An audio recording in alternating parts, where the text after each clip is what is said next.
setup over here. All right, I think we should be good here. We're still here. I had to change some options. Hopefully everybody heard that because all my options were changed again. But all right, the Bloodman69. You want to introduce yourself? Because I know nobody knows you. No, I'm the lone wolf over here. But yeah, I've been playing for about as long as Derek there. The same year, but mid-December. So in December it'll be 4 years for me as well. Probably put in just as much as him. I would imagine. I never calculated it, but yeah, got a pretty decent roster and like what I got. So the game is still fun even after all these years. So. What up, King Skills? How's it going, brother? And since I had to fix the options a little bit, so in case the first part was not heard, I am DERIG TDO, and I've been playing the game for almost 4 years, October 26th, and I've spent almost $9 grand on the game, so keep that in mind. And FireStorm Wizard, want to repeat yourself one more time? Yep, so I've been playing for about 2.5 to 3 years. Spent quite as much as you, Derek, but I spent my favorite shading. I like looking at the troops and the mana breaks. Try to take advantage of the emblem path with the mana node. And since I don't spend as much as some of the top players, that's the only way I can stay competitive. So that's what I got.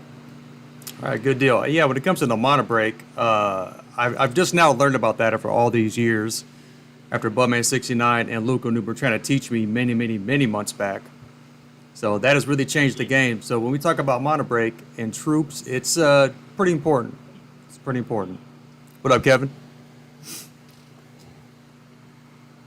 Hey, on the stream here, I got it loaded up over here to the right here, and it looks like because I don't know if it's on your end or not, but my photo, it don't even look like a video frozen. It looks like it's just paused on something. Oh, yeah, looks like... Hollywood. Let me look at that real quick. Yeah, I think that's the curse of the Salmon Loki. Getting the button. Oh, I see what it's doing. Okay. I think, okay, I got it now. There you go. Man, so when it comes to streaming, when it comes to this technology and these apps and this streaming, so I had the video up of all of us, and I had it down just a little bit past the bottom of the screen, and then I could go to the Streamlabs to see it, how it's streaming, and it was cutting off your face because of that. Just making sure it wasn't on my end.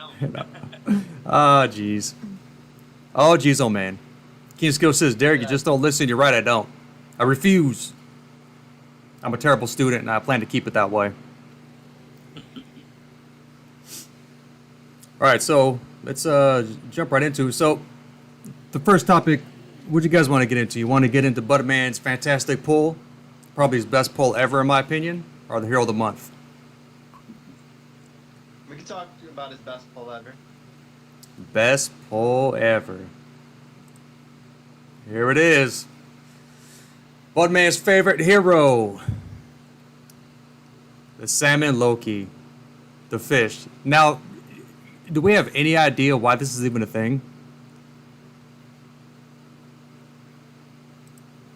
I don't. I think they messed up, but I don't know if Budman has any other inside scoop since he actually has the hero. All right, Budman, what do you think?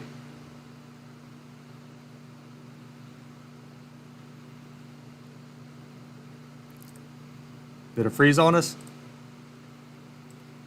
Looks like we might have lost him for a minute. We lost Bud, man. Whoops. Open that back up.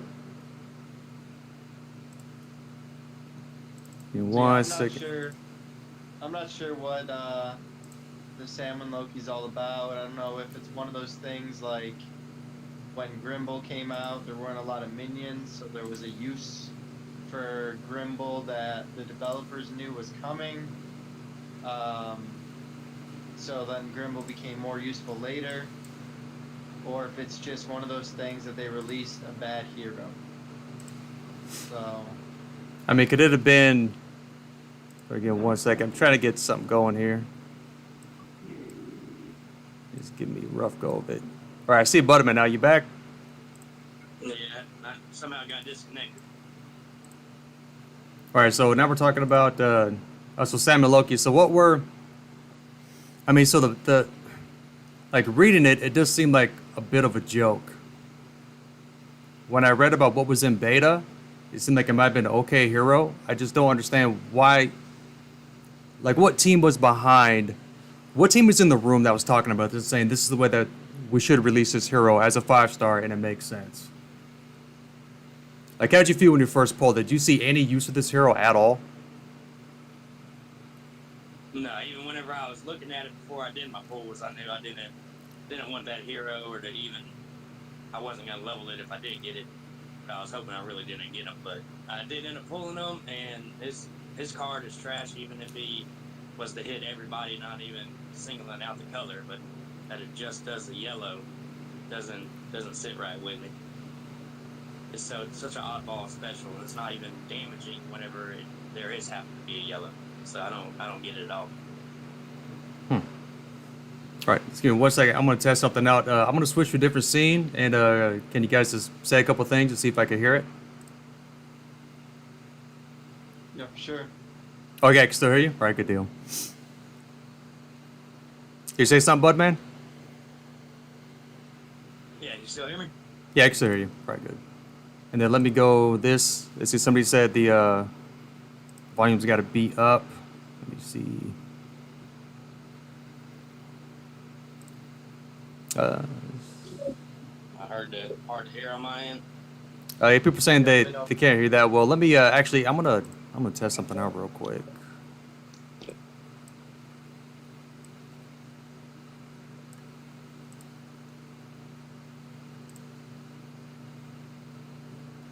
No, that should be good. Can you turn it up on your end at all? Do you know? My volume on mine's maxed out, turned all the way up. So Yeah, I'm also maxed out. I can hear you guys fine. I don't know if it's just not coming through on the stream. yeah. Yeah, everything's coming through fine on my end, and that was Latimer that said the audio for Budman needs to be up. So I'd always keep on going to see if it corrects itself or it's going to be too low. All right, so Budman's favorite hero, the Salmon Loki, is better than beer, is the thing that I have up, which I thought was pretty funny. I don't. Fuck, man. What? All right, so AP $2, I got it pulled up right here.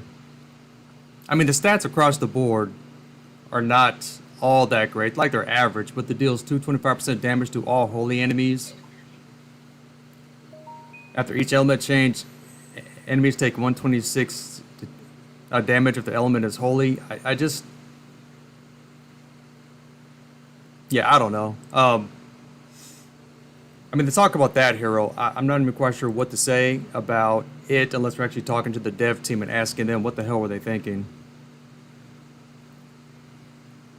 Yeah, I think they should have went ahead and did something different with it, because that just right off the gate, being a brand new hero, they're already gonna have to buff that one somehow, because they're not doing nothing. It's such a random rare hero. That's the first time it's available.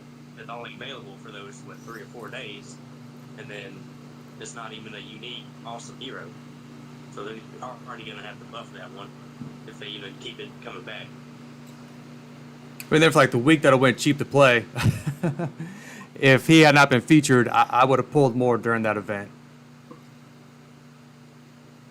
If I'd still been spending and seen that, there's no way that I would have pulled during that event. Well, one of the other two that were featured, Odin and the Brat, I was all about trying to get them. Those two are the main ones that I've been wanting. Those two and Alfredo are the main 3 that I still want out of that portal. And 2 of the 3 were featured, so that's why I went ahead and went pretty deep in it. I think I did a 70 pull or something, but yeah, no luck. Got the one that I didn't want. I still haven't watched that video.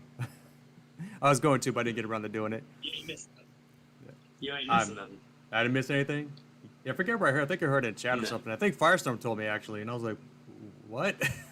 That's terrible. Yeah. Yeah, I Right. made a joke in chat that the 3 Scotties should get fed immediately to the Loki. That's to what the it Salmon was. Loki. And I do think I agree because, I mean, the name of this video is it Salmon Loki better than Scotty? And the answer is yes, it is. It definitely is. Better than 3 Scotties. I also learned that Salmon Loki is actually part of Norse mythology, if I can say the word. I guess Loki was trying to hide from the other gods, and he turned to a fish at night to hide in the river or something like that. So like it's really part of the past on that. Because I was trying to figure out where they got it from, and it is an actual thing. So that's the only thing with the card they got right. Yeah, pretty much. Pretty much it. Jeez. Yeah, wasn't it at one point supposed to be given like fish minions or something like that? I mean, even That- then that would have been cool or different and would have made it maybe worth a while, but they totally took that out of the equation. That's what it was. I was on the forum. A lot of people were saying that during beta he had like fish minions that did water damage, and I'm like, why the hell did they take that out? Like with the minions, he's not OP. I mean, he's a hero that can't be used. Yep. But I was thinking about, I mean, and I say it in jest, but probably not, that if I were to pull him, I would have maxed him and kept him next to Molcar and used them on teams.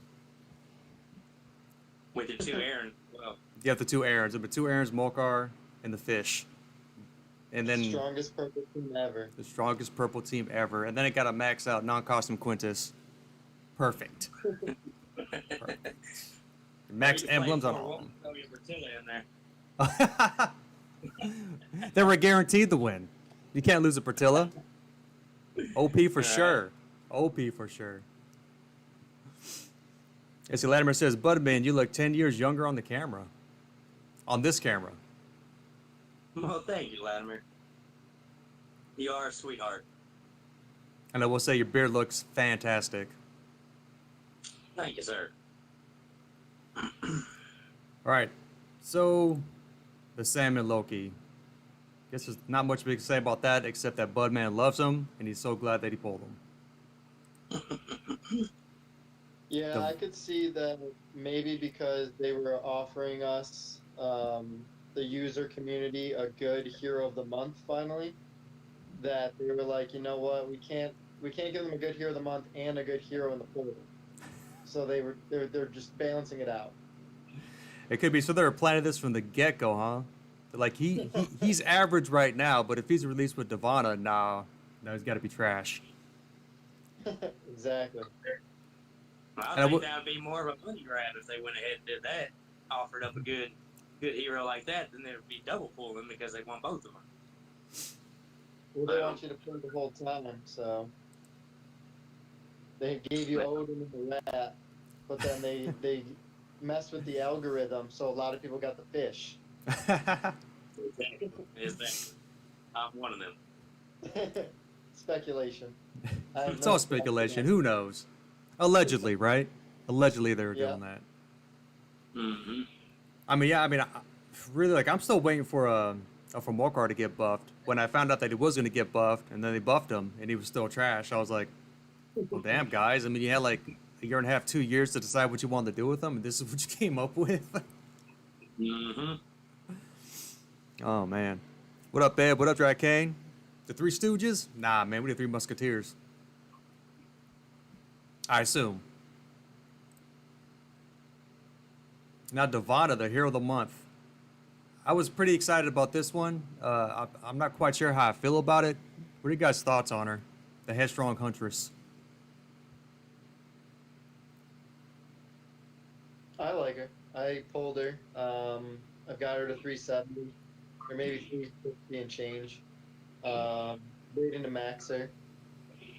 I haven't used her yet, so I don't really know functionally how she's going to work with the team. But I do like the Elemental Link and being able to charge other average heroes. Since my troop levels are not as strong as some of the top, especially the top 100 players, but maybe even the top 500 players. So that Mana Link is a nice bonus. And then the D-Spell, having a yellow D-Spell 5-star. Definitely want that. Yeah, who wants to... Definitely... Sorry, go ahead. It's all you, bud, man. Definitely seems kind of like a C-shot kind of aspect where you do the Dispel 3 and you get the minion and everything. It doesn't regenerate and stuff or nothing. But on top of that, it's not just a snipe attack; it's a hit 3, and a hit 3 even damage.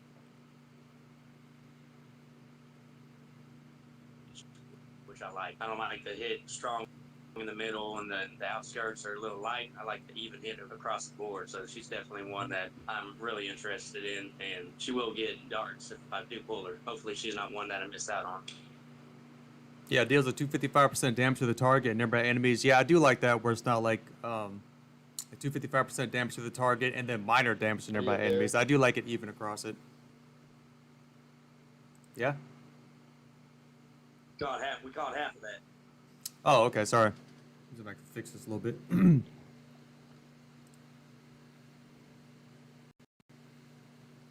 Yeah, hitting 3 evenly across the... Now. We just missed the first half of what you said. Oh, the first half. Oh, yes, the deals a 255% damage to the target and nearby enemies. I do prefer... Of course, I prefer that than damage to the target and then minor damage to nearby enemies.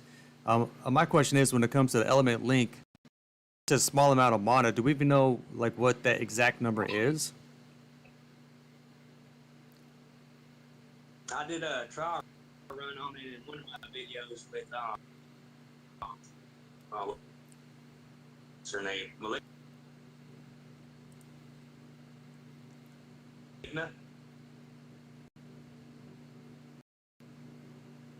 Oh, looks like it's kind of starting to cut out a little bit.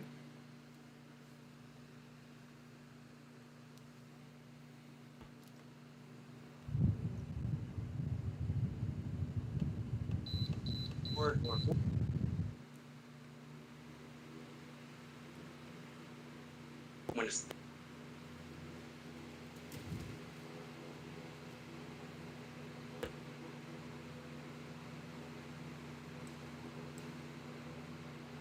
like if you don't got a bunch of level 23 17s with emblems, that'll charge it up in 2 turns. That's all you gotta wait for the other average heroes are ready to go. So definitely helps out. The slow heroes do not go off. I tested that as well. I tested it with the average hero, with like a non-mana troop, and I tested it with a slow hero with mana troop, and the slow hero didn't fire, so it doesn't need 3 tiles, but it does need 2. Nice. And that is one of the best elemental links that they got in the game. That is super crucial, especially with the bears and Freyas, this being yellow going against them. You can hit them, get knocked down with the bears minions, and then only in 1 turn you get your mana back that you lost from killing bear. If it's just one of them, if there's not a family bonus. Yep. Well, damn right, that's pretty damn good. Shit. Mm-hmm. And of course, the spell is busting on target nearby enemies. Oh yeah, so Link's minion, so only having 1 with 35% HP and 35% attack inherited from the caster. And then before the minion hits the target, it destroys all minions from the target. I mean, it only being 1 minion on 1 character, this is going to be more of an offensive character all around, right? That's kind of how I feel about it.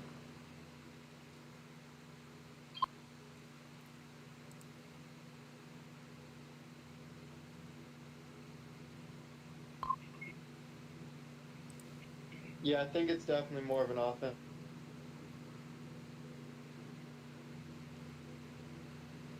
So we're having issues with line. It keeps cutting out on my end. How's it going on your guys' end?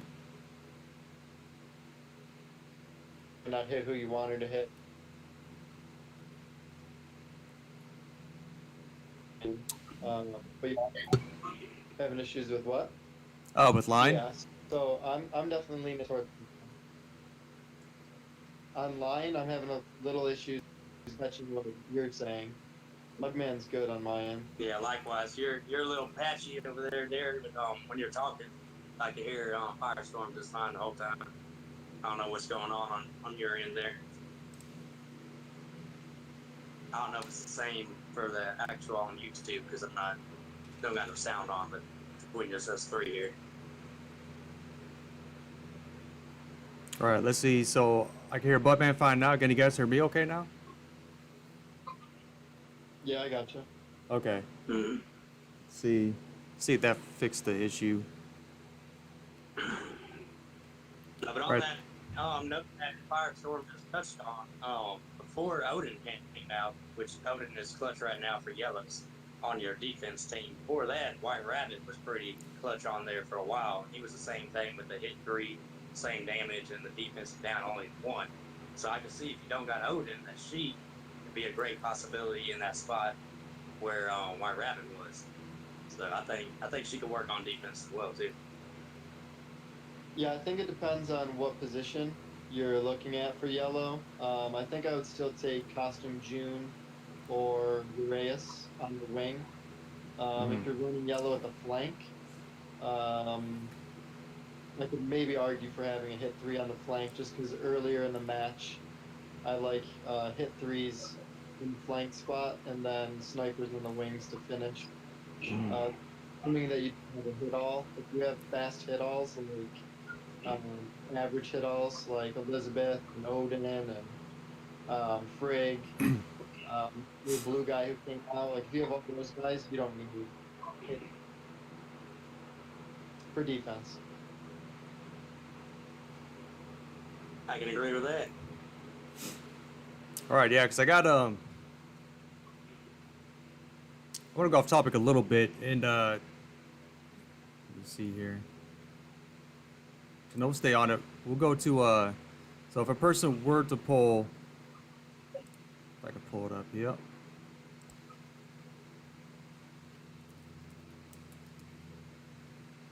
Got EP toolbox up. Man, Devana's got pretty good stats, man. She's got above average defense and health. And the attack is okay. I would go with emblems, and with something like this, we want to go like pretty standard, go attack and defense. Depends what's her minion based off of, because I often look at that. Oh, it's based off of, oh man, what was it? Damn it. HP and attack. Okay.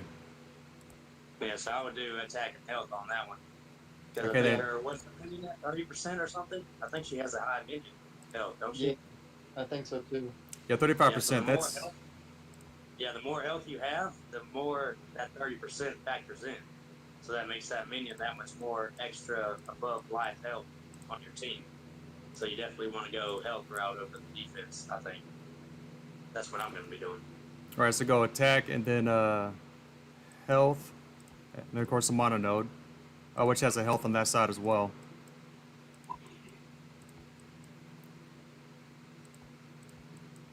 Yeah, and she's average ranger, so you only have to get to 8 to get the mono node, which means you get to 8, you get a 17 troop, and you're good to go. And then her mana link could mana break other heroes like Uraeus. Trying to think what other average. Sif. Yeah. So those heroes that even before, if you didn't have the right troop levels, she can have mana break, get you to 3 with just one level 17 troop, which is really a game changer. Yeah, it is. for those Like, heroes. damn, I didn't even think about that. That's really, really good. Actually, it's like going all the way down, focusing on attack and health, and of course the mono node brings her attack up to 853, her defense up to 792, and her health up to 1554. And that means on there too with that 30%. So that's 155 times 3 basically. So that's what 450, 460 for minion health. God. If you just need 9 more tiles to get a second one, you almost got half her life on top of her life already. You know what I mean? So she's awesome. Yeah, wow. And then you can pair her with Frost if you have him, and that minion gets even chunkier. Mm-hmm. And there's one thing that we love chunky minions. At least I do. Wow, yeah, it's like putting, whew, man, that's really good. Man, going to EP2 box and putting all the emblems on her, man, that's really good. Wow. I hope I get her. I might have to start spending again. Shit. Hey, give me 2 seconds real quick. All right. Latimer, thank you for the donation, brother. Yeah, keep it up, folks. We're going to keep on trying. We're just working out kinks right now, so if you guys see any kind of stuttering or anything like that, it's just working everything out. Creative Math Nerd, hey, homies. What up to you, Queen? What up to you? Oh, is it beer time? Yeah, first one down. I only got 6 here, so I might run out of beer. I was gonna say, you gonna be all right? I'll be all right. All right, Latimer says, heard Devon, a minion can go over 600 HP. That's fucking insane if that's the case. Over 600 HP, that's... I don't even know what I think about that. Oops. That's pretty tough. And then we're going to take a quick little break here. I'm going to show you something and wait for it to reach YouTube for my two friends so they can see it. FireStorm Wizard says, protect your junk.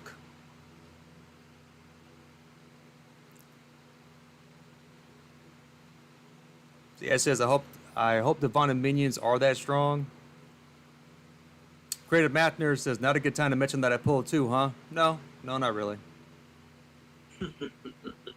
Not a good time. It's like Budman is 3 Scotties. Gotta love it. Have you seen that before, Firestorm? What's this? What the hell is that?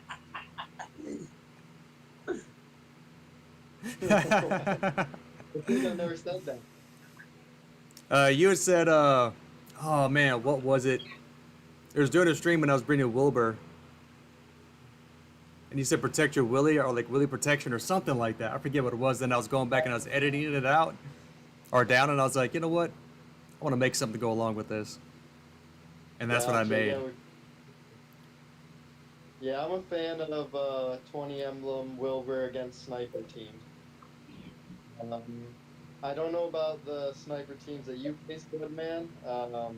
Like, you probably face Phineas Fogg, who would wreck him because he was debuffed and then hit hard. Some of those top tier snipers, but we still see a lot of Junes and Agnes and Lianas, and those snipers he can continue.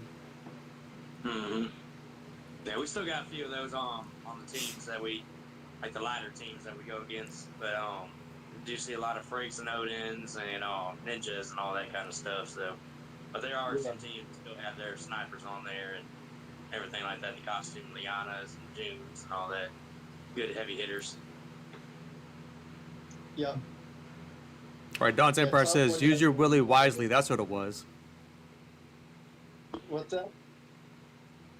Don's Empire said, use your Willy wisely. That's what you had said. Or you typed in there, said, I remember that now. Use your Willy wisely. And I was like, I know what I'm doing with that later on when I edit. But yeah, Wilbur, I mean... I was gonna say, now you got Micah, so that's sort of another damage share that you can bring in that situation, but he's on your Grimble team, so you're looking for minions. Mm-hmm. But he's the one you might be able to take that team against snipes, or mix it up. Oh yeah, I was doing some raids either last night or the night before, using the Grimble team to great success against the minions. Like a Freya and a Frigg and an Odin and all that, and I was having no issue. Even the ninjas wasn't having much of a problem. So it worked out pretty well. I like that team quite a bit. Yeah, so I still haven't hopped on board with the Grimble team yet. I still haven't hopped on board on it. You got a couple that 1-1, right? What's that? You got a couple at level 1-1. Yeah. Haven't touched them yet. Yo, Gribble. Man, he's pretty damn useful.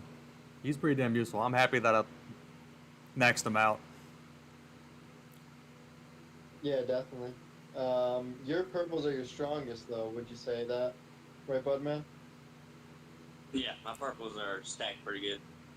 Yeah, so that it all comes down to who you have and where the mats are going, and I don't think he synergizes as well with the purples you already have maxed, and they're already super strong, so I can see him not being as valuable to your lineup, but people with less definitely a must. Yeah, because with how my roster looks right now, I think I got 12 or 13 max purples, and I only got one of them average. Everybody else is fast or very fast. So my purples, that extra little mana boost to help a slower one out, I don't have that hero for him to help out. It would just be a fresh one, and I would have to use all my specials beforehand, so some of the minions would die already just from my specials going off. So it don't make sense in mine. I do understand why y'all using that. I do understand the logic behind it. Yeah, I know the day you'll max him is the day you pull health right. Right? And then they'll go two together. Yeah, I'll probably do that. And then you're ready. Yep. There's a couple of chats. We got Cartoon saying, hello, fellas. What up, Cartoon? We got Philip saying he pulled Black Knight. All right. Nice. Congratulations. I'm not jealous. And the Latimer coming in hot with the question to the three of you. All right, so different alliance levels. What do you think the big differences are with the heroes faced between your two alliances? I mean, Budman, like you're like usually in a top 10 alliance at least, right? Like you guys don't drop below top 10.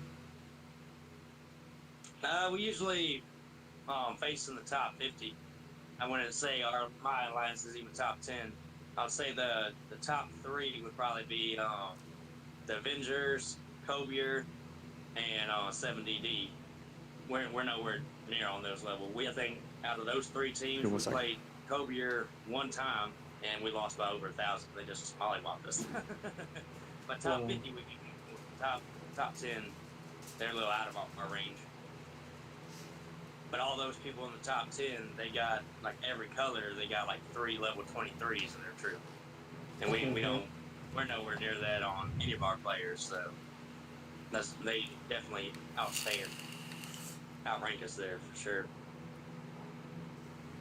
Yeah. So when I saw the picture that FireStorm shared of the Avengers and their team setup, I mean that's probably indicative of the type of the difference between the two heroes that we faced in two different alliances.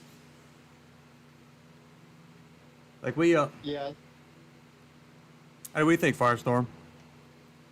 So I think that you see right now I look at the game and I see a core group of heroes that the top defensive players use, and the main top alliances use them, and it's fast or average hit or hit 3 heroes or ninjas. Those are like the categories of the top heroes. So you're gonna see Garnet, Elizabeth, Onyx, maybe Killhair, still see Finley, Cobalt, Odin, Frigg.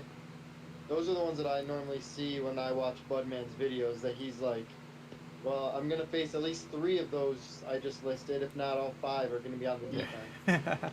So if you take some of the teams that we've built for those fights, he does face a lot of Beras and Freyas. So that's probably the one that we see some of, but not as often as he does. So if you look at the teams we built, the Bikini team probably would not do well in Budman's Wars because, like he says, it's too slow. But we've proven at our level, when we're facing either more passive fronts, like players that use stick, players that use Krampus, players that use heroes that don't necessarily hit you right out the gate, and then we can get our strategy rolling. It gives us the time to develop our approach, and then we can win, where Budman doesn't have that time. And I think that's part of the reason he valued the 4-1 attack style, because he knows his first objective when he enters a war is to get 3 matches in the main color he brings. And if he can do that by turn 5, 6, 7, he can wipe out a side, have ghosting, and have the match in control. If by 5, 6, 7 he hasn't executed that, his odds of winning probably drop drastically. Where on our side, we might be able to make it to turn 8, 9, 10 before we need to have something going in our favor. So that's why we're able to rock 3-2, go more defense. Like you have that one team that's all defense. Yeah, But that's true. That team has to get rolling or it gets crushed. Hmm. But once it's rolling, you're good. And you know, it might be a 30, 40, 50 turn match, but you're really not worried. And we've seen the Bertilla match, the clock go on, and you're not worried. It's under control. You just got to make sure you keep taking turns and let minions do damage and stuff like that. Where Budman doesn't necessarily set up those strategies because in his wars he doesn't have the time. I think that's the biggest difference between our alliance, who we face, and who Budman faces. And also, on that same notion, I agree 100% there. Just on that notion as well, though, with the troops, because they make a difference as well. You hardly ever see anybody that doesn't have 29 troops across their defensive board. So I know y'all might deal with some maybe 17s or 23s for their high troops. If we get 23s in our war, then they're the weak target. Okay. You don't see it too often. It's a lot of 29 and 30s across the board. Yeah, so how important is it to have like a defense, have all troops that are 29, or like to run a rainbow defense with all 29 troops? Because I got all mine at 29 plus, except for my purple one. Should I be focused to get my purple one up to 29? It's at like 24 right now. As long as you're running a rainbow defense team, then yeah, you want all your colors being at 29. Damn it! So that takes like 8 months to go from 24 to 29. But I also think, Yeah. Budman, would you say he should prioritize levels 25, 6, 7, 8, and 9, or a second troop to 11 for rush wars, or a second troop to 11 to run one average hero with the 24 and one very fast hero with the 11? Like, how would you recommend first to Derek for what you think he should do, and then for an up-and-coming player who may not be as far along? Yeah, for that, definitely what you're saying with level 11. You don't want to take it all to 29 and then your secondary troop be a level 5. You want a couple of 11s in there. So I'd probably do 2 11s and then start working on that 25 up to 29. But you kind of want at least 3 in every color to 11. That's what I'm used to doing. That's what I got. But my troops are a whole lot higher than a lot of people playing the game. But yeah, as far as how to progress through it, you want those 11s because those don't take as many troops to get to 11, but you go through like 5 or 6 different levels of plus defense, plus attack, and plus health, and all that stuff that the troops give you, and then more mana rather. But yeah, that 25 to 29 is going to take a lot of troops, a lot of resources, and you could do from that 25 to 29, you could probably do 4 heroes from level 1 to 11 or some shit like that. It takes that much. Yeah, it is pretty ridiculous. Yeah. Level 11. All right, I mean that's my plan to focus on because FireStorm Wizard did explain like the modern troop levels of what I should be focusing on. So that's the areas that I'm working on. But even to make items, to level up heroes, and then also do the troops. It's a pretty tall order. It's going to take me a long time to get everything done. Yep, that's one thing about this game. There's always something to do. The developers make sure of that. It's a long play. I mean, this game was designed to.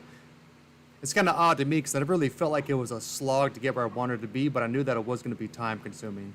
So I'm just kind of curious how they're able to piece this game together in such a way that it was able to hold my attention personally for this amount of time. And still, like, I'll probably keep playing this game until just that I just had to shut down the servers. I do not plan on stopping anytime soon. No, it's definitely fun in that aspect of doing it where it's kind of time management, where you have to wait for your flags to come back and everything like that. You can't just like go balls deep and just play the game, and try to get better and better and better. There is time constraints, so that makes it where it's interesting and it's prolonged as the actual gameplay, but then on top of that, with everything that you need to do, and you can level up, and heroes you get, there's always something you can do. Different events, there's always something you're gonna need something for. Well, the counter's definitely full, but so my question to you, bud, man, is how the hell did you get to level 91? How did you pass me? How'd I get to what? Level 91. How did you pass me? What's your secret? I got multiple videos on farming, brother. Damn it, I didn't watch any of them. No, you gotta use your, I use my loot tickets during Atlantis, and I do the last level, which is, the Ursina level, but I do all those with loot tickets on hard mode, and then, I think it's 10-9 in Season 3, and 9-9 or 9-10 in Season 2, if I'm just auto farming. But those loot tickets on the last level is definitely where you gain a lot. I think with the loot tickets, I get 350 around there every month, and then you use them all on there, you gain like 1.8 million XP or something like that. I calculated it one time, but yeah, that's where I get a lot of it from Atlantis. I see. I'd asked Derek, I've been asking the same question of how I've been playing and never get bored from playing. Yeah, it's the same thing, man. I don't know. I don't know what they did, because I played other games that are kind of like this, and they never grabbed me the same way. I still can't believe that I spent this much money on the game, and I'm probably going to spend a lot more in the coming years. Well, it's also an interesting aspect because there's never, unless you're just farming, there's nothing that's like consistent. So like if you go to 2 times a week, you got Ward, every team, every player you're going to play against is going to have different rosters, different troops, different stuff you got to factor in. And then when you're doing your everyday raiding, it's the same aspect. You never know who you're going to come across, and it's not the same team every time. I mean, it was back in the Teleria, Vela, Gravemaker days, but since they got rid of that, there's a wide variety of teams, so it makes it where you're not facing the same thing over and over. And a lot of people were, I think, getting upset about that Teleria deal, and that's why they ended up doing all those nerfs, because that's all you saw.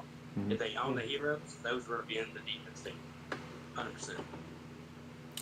Oh yeah, but those are rough times, man. Like I thought, at first I thought that it was kind of overblown, so I really started going in the raids, and I'm like, yeah, this team is OP. This team is broken, is what it was. Mm-hmm. And also with this game, for a while I thought that Elizabeth was not that great of a hero. So I really started learning about what her fiends did, and then that changed how I had to like build my roster to go in and fight her. And so it's also that too. It's yeah. Like there's always something different to bring into a fight to try to win, because we have the RNG and the board gods and how they're going to work in our favor, but really a lot of it has to do with the heroes and how you play the board yourself.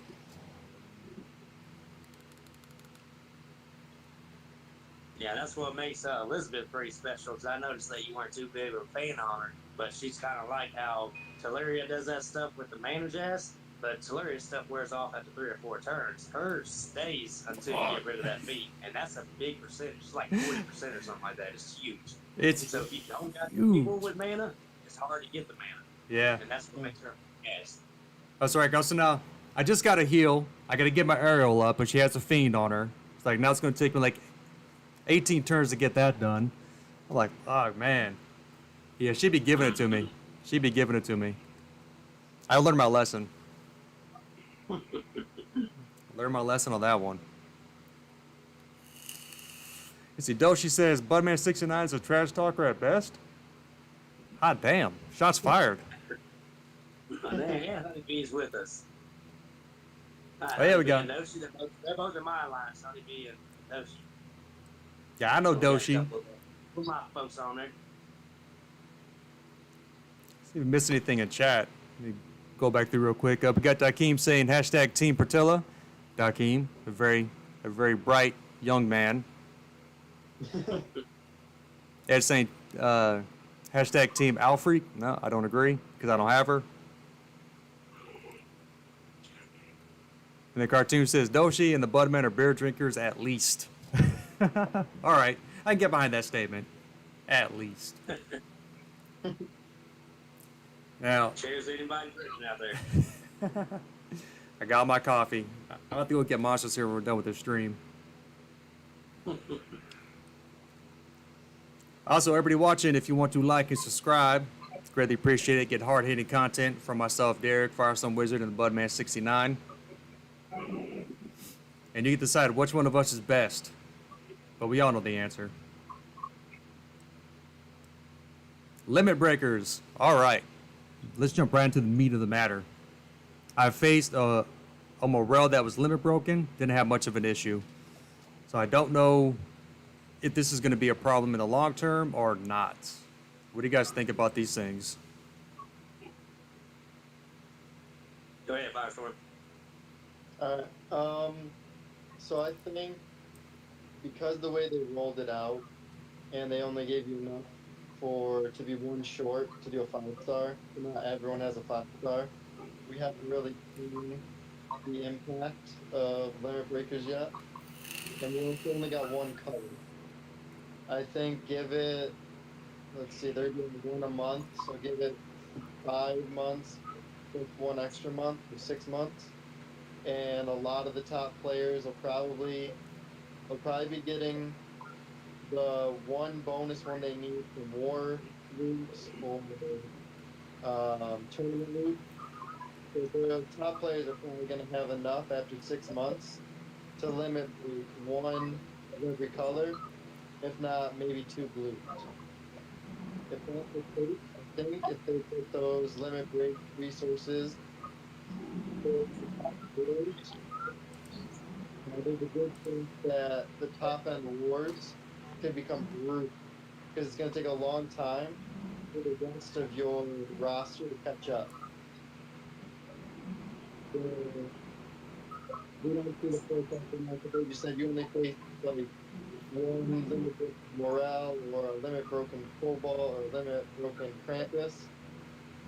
Don't pick the best team. Yeah, you don't have to worry about the war. And the 2, it's only 1 of the 5 being limit broke, where 6 months from now, the team's probably going to be a 5K team. It'd be a different story, especially if we go into like they all have that. I think that's going to be. We won't really know the first back of limit breakers with how much more difficult can make things for a few months to come. That's where I'm at on it in terms of difficulty. What do you think, Bud? Yeah, I don't think the limit breakers are going to be as bad as some might actually think it is. It's going to make the defensive teams harder, and it's going to be hard to catch up your roster to have for a war specifically. But that was the same thing when they introduced out. Yeah, everybody were maxed out at 80, and everybody was on the same notion. And then once emblems came on, it got stronger and stronger, and now emblems are just given away so everybody can have their whole roster with some emblems. But whenever it first started, it was the same thing, where it started growing, getting harder and harder. But now that we got more of it and got it maxed, the wars ain't as bad because you got the extra emblems. But that took a while to do. So I think this is like another way, kind of how emblems work, but it's not as drastic as emblems. Like if you have a level 20 emblem folk to a non-level or a non-emblem person, that's a big difference. Yeah, huge difference, you're right. But I just don't want to. I like the pace that they're going at with the slow pace. I maybe would like 2 times a month, but if they stick with 1 time a month and you have to do all the extra stuff like the tournament rewards and war rewards, that's nice and everything. I really hope they don't anytime soon at least throw it into offers, because that's going to make the pay to play skyrocket a lot quicker than the people that are just trying to have fun and cheap play and all that. So I really hope they don't do the money aspect, but I guess SNG does. I'm sure they will. But I just hope it ain't anytime soon. Yeah. Yeah, Mark C says, I'm not worried. We're all in the same situation. I do kind of agree with that one. In the Bill W, I faced a ton of limit broken ice 5-star defenses in this week's tourney. Myself as well. Got Scotty, Constant Magnet, Krampus. Not bad, provided to get a board to work with. Yeah, when the limit breakers were first talked about in on the forum in beta, I did see a lot of people very concerned about where it was going, and that it was going to make the like pay to win, and those that are free to play, is going to increase that divide even more. Now that it has been released, I'm not too concerned about it. I mean, they got to add new elements to keep the game fresh for those that have been playing for a long time. I am kind of concerned about people just starting the game and then seeing how much they have to get through to get to our level. Like, that might turn them off a little bit. But in regards to limit breakers themselves, I'm not too concerned about it. It's the same thing with the emblems, because I was concerned about that too. And then those got released, and then they realized that they really started giving them out. And then, to me, it just added a different level that I could use to focus on certain heroes that I want to focus on. And some heroes that I couldn't use in certain situations, I'd put the emblems on them, and then I could. You know, so I agree. I hope they don't start adding them into bundles that you can pay for anytime soon. I hope they wait on that, and I do hope they find some way for new players to get closer to our level quickly, so they don't feel like it's like a 2-year grind to get to it, because essentially that's what it is. Yeah, I definitely Well, think that should be how it is. I definitely think they need to come up with something for the newer players. I haven't really seen a lot of steps that they're taking. I think they're focusing more on new content and developing the story and new events, so that the player pool that they have stays engaged. But eventually they're going to have to focus on player retention and a way to get the younger, newer players caught up to the veterans. Definitely. I think the one thing about limit breakers that I do like is for like the 4 stars. For some of the free to play or cheap to play players, if you take one of the newer event 4 stars, if you get lucky to pull those, you add the emblems and the limit breaker to him or her. That hero is almost as good as a classic season 1 5-star. So if they're playing in that pace range, it does open up maybe another something in the roster that's more accessible, because they can't always get the challenge event 5 stars, but they might be able to get some of the 4 stars. So, but yeah, Bud, you were Good saying? point. Yeah, I was saying that with the newer players and everything like that, this game is a grind, so it shouldn't be where they play 1 year and they're already up there fighting the folks that have been here 3 or 4 years. So you got to do your time and still work through and build up, just like all of us had to do. You're just doing it at a later point. Mm-hmm. So you're going to be playing in those lower tiers until you put in the time. And like you said, you can't do this game in 1 day. You got to put in the time to build up your roster and everything to hang with the big boys. But you have to. It's just you're just going to be behind a couple of years. But when we started 3 years ago, we were behind the 8 ball on folks too. So we had to do the same thing with rebuilding up and getting to their level over time. So I don't see the newer ones, unless they're big pay to play, catching us anytime quick. But they'll still be able to get their defenses up good and everything like that. But to do a whole 16 war roster, that takes time. It did take time, yeah, for me to get to that point. Definitely took a lot of grinding. And I do agree, it's like me trying to get to the top spot again, like the #1 spot globally. I could probably do it, but I do got to keep in mind that whereas I could do it easily before, like using mono, I can't do that no more. Like, the game has progressed, and I haven't progressed to that point to where maybe I should just be content with the level that I'm at, which is still a pretty damn high level, but I'm not at that level.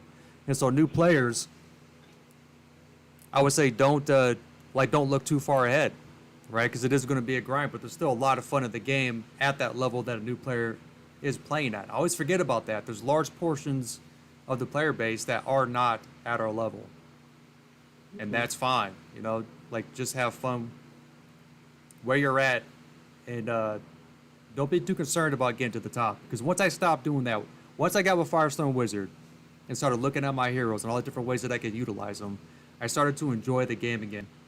I stopped focusing on the heroes that I didn't have. I stopped getting frustrated with the game because I wasn't getting what I wanted, and that's where it's at. So if anybody takes anything away from this, it's definitely that enjoy the spot that you're at and play the game to enjoy it, not to get to the final destination. Because quite frankly, that final destination does not exist. Yeah, I'd agree with that. I'd echo your comment of make the most of what you have. I think the one advantage that the new players have is there's a lot more tools available to them, so they know who to level, so they know how to how to prioritize troop leveling,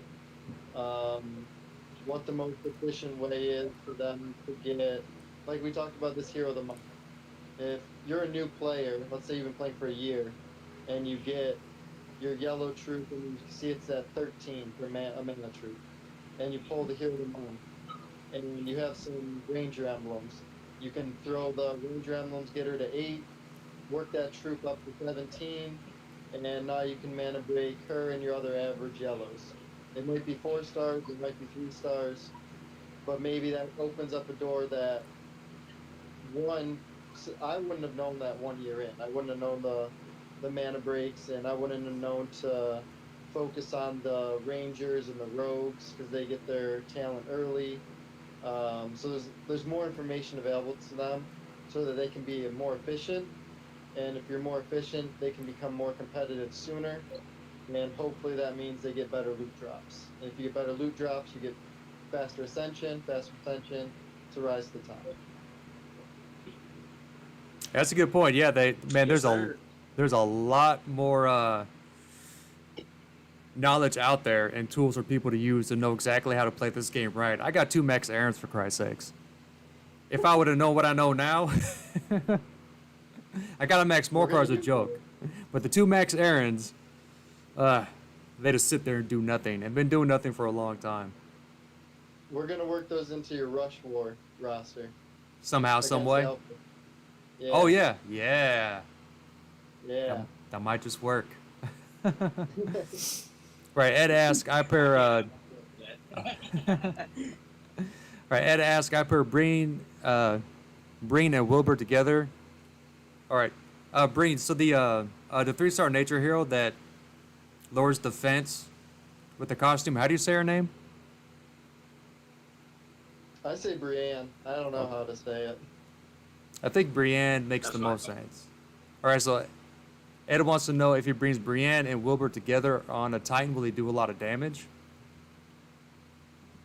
I mean, that's 2 types of defensive down, right? You got like the main defense down and then... Elemental. No, Brienne does the defense down that gets lower the more times the opponent is hit, correct? And I think that's... I think regular defense down takes that over, right? Well, if you do Brienne and Wilbur's, whoever you fire last, will do that defense down that's being shown. The other one, the last player will override whichever one you do first. But those 2 on the same team wouldn't be a good combo because you want to go ahead and try to stack mono as much as you can, but or do a 4-1 if you got like your Mickey and your Woo and your Tarlac and all that stuff. So you want to color stack it. So Wilbur and Brienne shouldn't be on the same attack team, no matter if you're facing a blue Titan or a green Titan. So those 2 together wouldn't make sense. But no, they don't. That's right. Ed said the regular Brienne, so the attack up plus the defense down. Oh, okay. That's what it was. Okay, that makes a little more sense. Yeah, when it comes to Titans, I mean, I agree with Budman. You definitely want to stack mono as best you can. You want defense down and attack up, and then elemental defense down with mono stacked as best you can. But depending on what your hero roster is, I mean, that's not a bad option, right? Getting the attack up plus the defense down. You also get the survivability because it's going to be harder for the Titan to kill Brienne, a 3-star, if the damage is shared. So that's the one little caveat. Once again, it's all situational. It depends on hero roster. But you do get the you get the attack up, the defense down, and you get that survivability factor. Mhm. So it could work. It's probably not optimal, but if that's the best you got, it's not a bad approach. I mean, yeah, Yeah, on that note, there, I still think I would still shy away from that. If you're wanting that attack up with Brienne, you'd always bring in the banners, the bear banners and stuff, and then go ahead and stack another Brienne with that Wilbur and that red stack. The tile damage is going to be so much higher. Plus that bear banner, that the hit will be worth more than if you were to bring in Brienne and one less red. So I still don't think you want to bring those two together. I would use a bear banner if you want to attack up, or same situation like if you have like costume or guard, you don't want to do the two separate colors because you're missing the color stack. Whenever you hit with your res with your Wilbur, you're missing that huge damage because you got one less color on the board. What about for defense down for green? You would just, if they assuming they don't have costume, Brienne.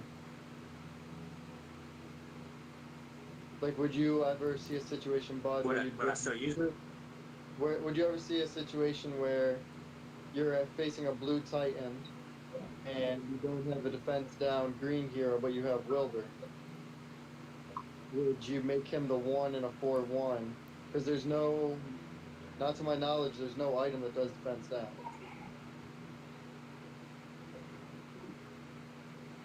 No, there's no item that does the defense down. But I think if you were to bring in the Wilbur in the situation, that's whenever you're not like using time stops or any of that stuff. That'll make it worth share damage where you don't die on the Titan. So I can stand in the Wilbur with every single Titan team just for that shared damage factor. But as far as for the better hits and everything, I wouldn't recommend it for the better hits, but for Titan survivability, I'd recommend.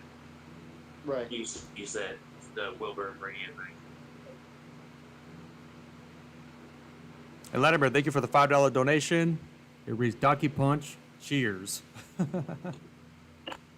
Classy as always. Let's see. Don's Empire says there's one item that lowers defense. Oh yeah, it is. Valkyrie's Bane. Okay. Yeah, there's one item. That also, whenever you do a stun shot, you can use harpoons. It's the same kind of defense down, but not elemental. Yeah. My thought is, those items are usually acquired really late in the game. Mm-hmm. So And they cost and they cost a lot too. Yeah, so you have to be pretty deep into the game before you're going to see those, where the person using Wilbur for survivability and defense down might not be at that point yet. But yeah, definitely good to point out those items. Hey, yeah, Ed, what star Titans do you typically face? And that makes a pretty big difference. Yeah, Pretty big big. difference.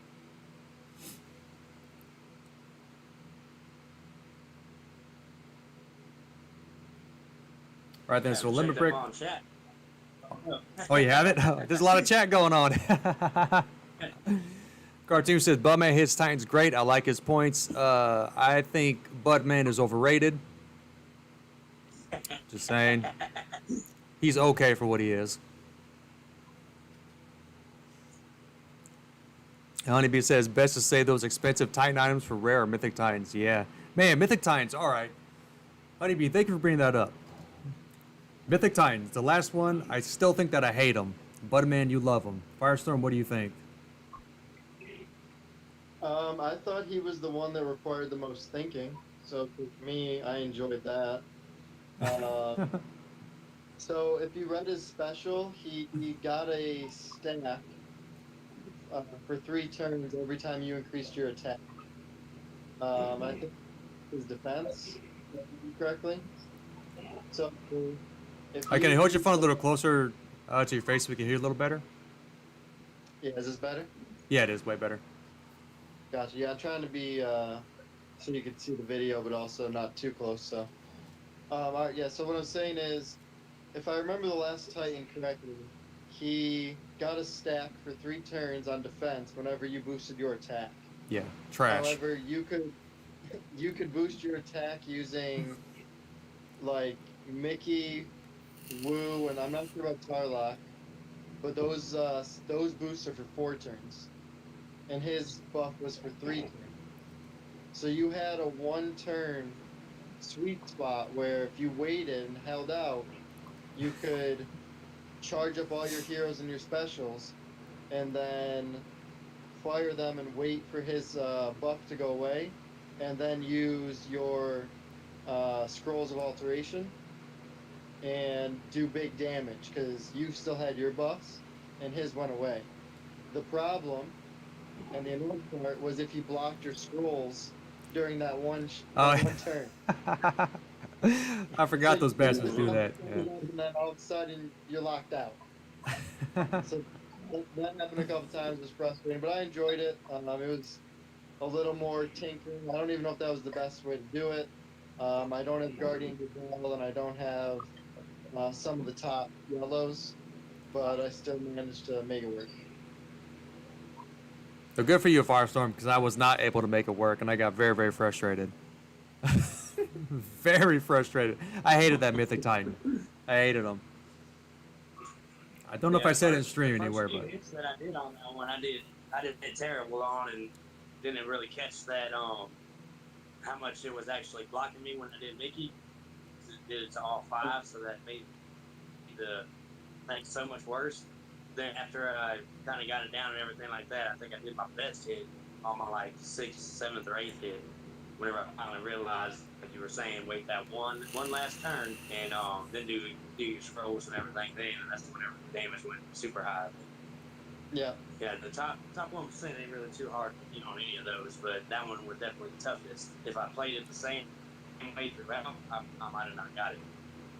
So definitely have to look out for what their specials are with Mythic. yeah, Firestorm, when you said that you liked it because it made you think, and then you laughed, and it's like, that's probably why I didn't like it. Like the tie hit, man. It's time. I got time for thinking. Yeah, but the loot for the Mythic Titans, I mean, I get in the top 1%. That same Titan, but you take different colors and stuff.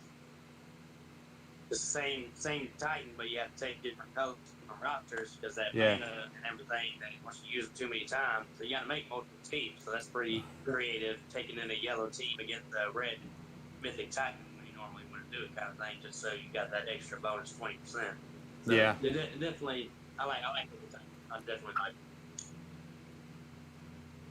Yeah, when you use a hero like past the 3 turns and it starts knocking down the mana and the attack, oh boy. Oh boy. Even like mana pots and mana potions and stuff like that. Takes so many to get the heroes up. I learned my lesson the hard way. Like, this is not gonna work out. Yeah, I don't use one team more than 6 times. So like 6 times is my limit. So even with Mickey, I'll replace him out with Tarlac for 6 hits. So yeah. I can only use 12 times. But yeah, it definitely makes you take different teams against it that aren't strong, but you still do a good amount of damage on it just because that timer is so long. Yeah, I brought Woo in the last one at some point. I had no choice. I was like, man, I guess this is what I'm doing. All right, Woo, I'm going to dust the dust off you. I've only ever used Woo. Yeah, but now you got Tarlac, so yeah, the world's your oyster. Everything's going to get better Congrats from here on on that. forward. Tarlac is a lot better than Woo. Congrats. It only took 120 pulls. No big deal. Oh, my gosh. Like, what was the last 10 that you pulled it? It was the last 10 pull. It was literally, I was down to 37 gems. It was it. It's about to hit up. All right, so Mythic awesome. Titans. Yeah, so Mythic Titans, I guess it goes back to what I said earlier. It's just how I should be looking at the game. I should look at it as a challenge or something different as opposed to just being upset that it's not like regular Titans. And I can't just do what I normally do and just smash on them. Still. Well, that's the hard thing, too. Like Honeybee brought up with those expensive items. Like this month, we got Mythic Titan, and then a week later, we got Ninja Tower.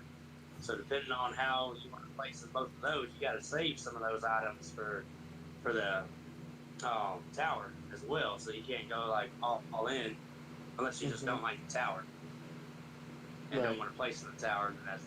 Then I would go all in with the mythic. But I try to split it in between two of them, so I maybe do 6 hits total with like the scrolls and the hurricanes and all that, and the last 6 hits are lighter hits for just regular tornadoes, time stops if you can use them, and mana pods. But yeah, you can go all in throughout all of them if you just like doing Mythic Titans. But if you like doing both, then you have to watch your items, like you said. Yeah, I've never tried to compete in the Ninja Tower. I've completed it, I think once or twice, but I've never gone like balls deep trying to get like a really high score on it. Is trying to get a high score, is that worth the loot? In your opinion, Budman? I think it is with all the extra emblems you get, because I think each loot tier you go up, I think it's like 10 extra emblems, but it's 10 extra emblems on every emblem. So it's like 90 or 100 or whatever like that each section you go up. So I think the last 2 I've actually tried to compete on, and I mean, not like the guys that do it all the time, but the first time I was ranked 620 or something like that at the end of it. And then this last time when I actually saved some from the Mythic Titan, saved some scrolls and hurricanes to use on the last few levels, I broke the top 200. I didn't break top 100, but I finished top 200.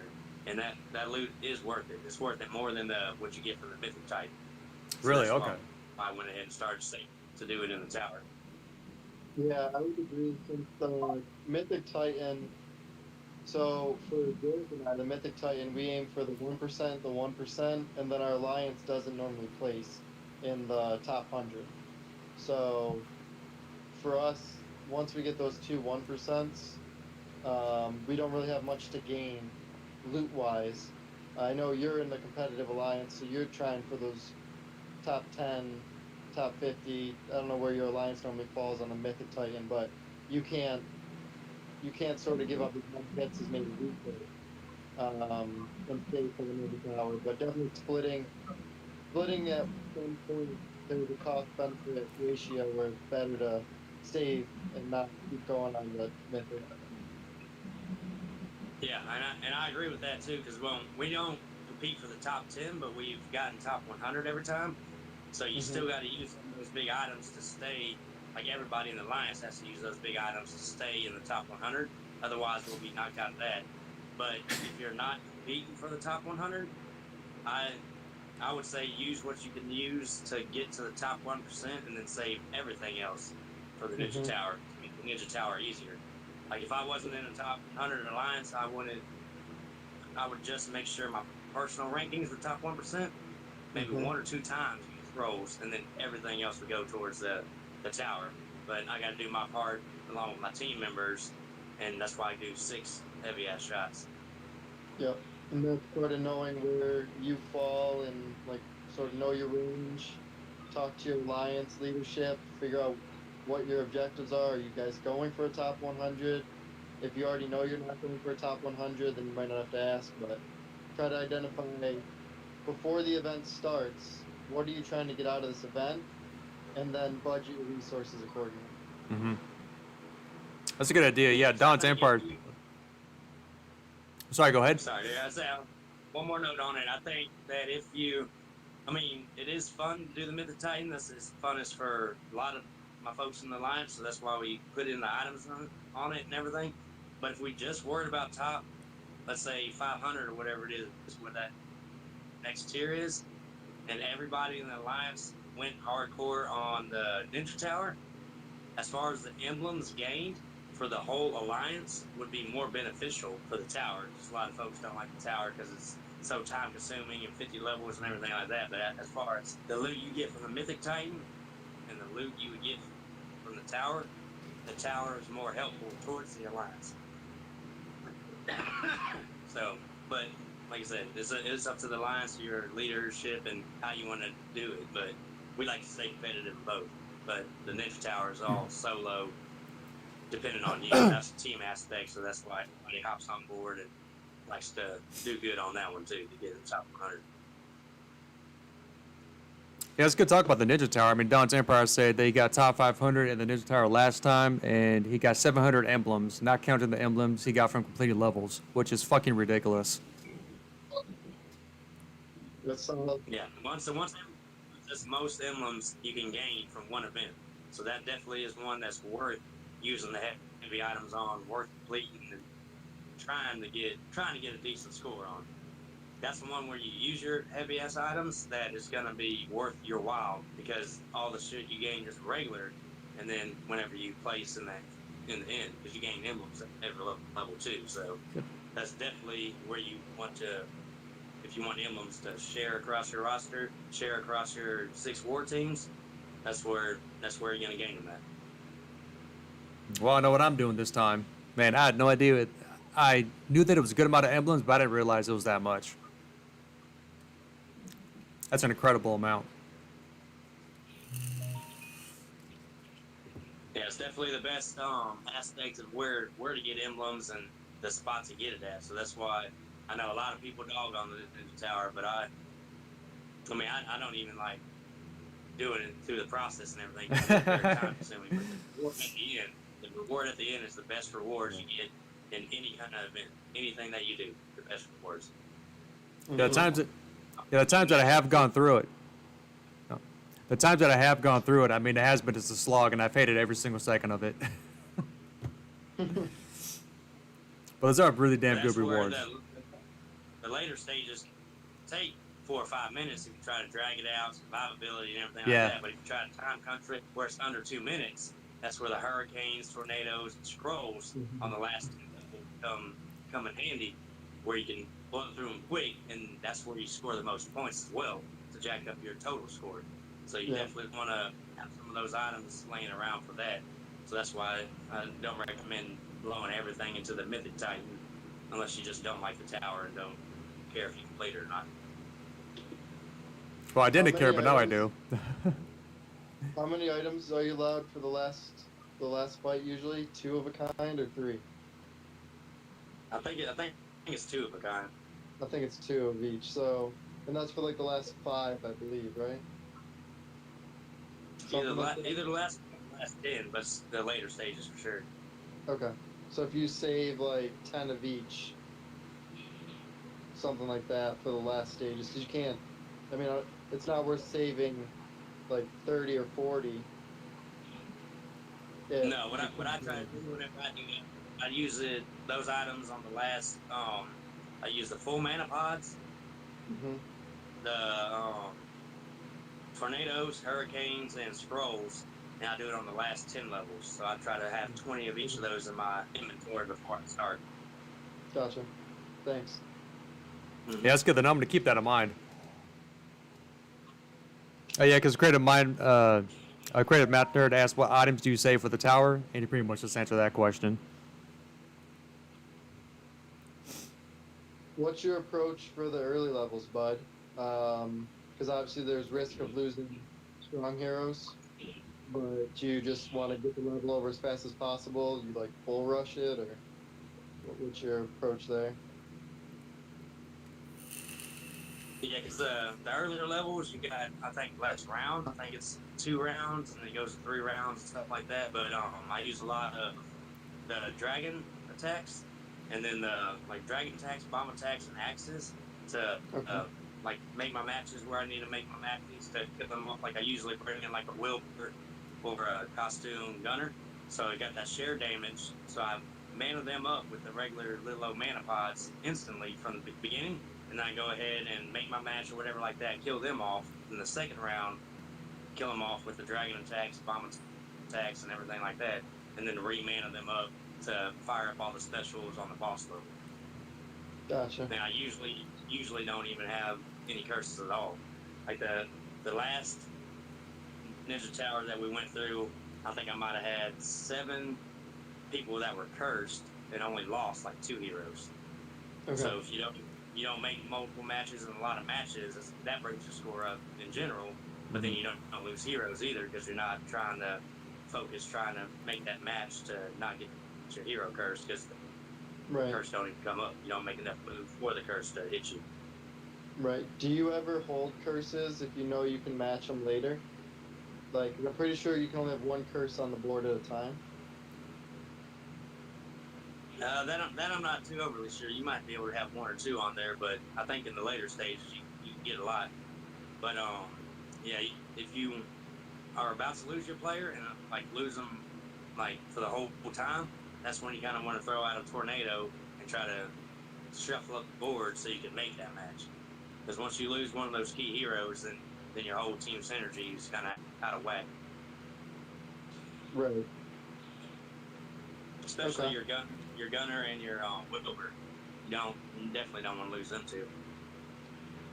Do you have certain stages where you bring like you're gonna use gunner till like stage 20, but then he's too weak, and then Wilbur to like 35, then he's too weak and you need 5 stars? Or do you have anything like approach like that?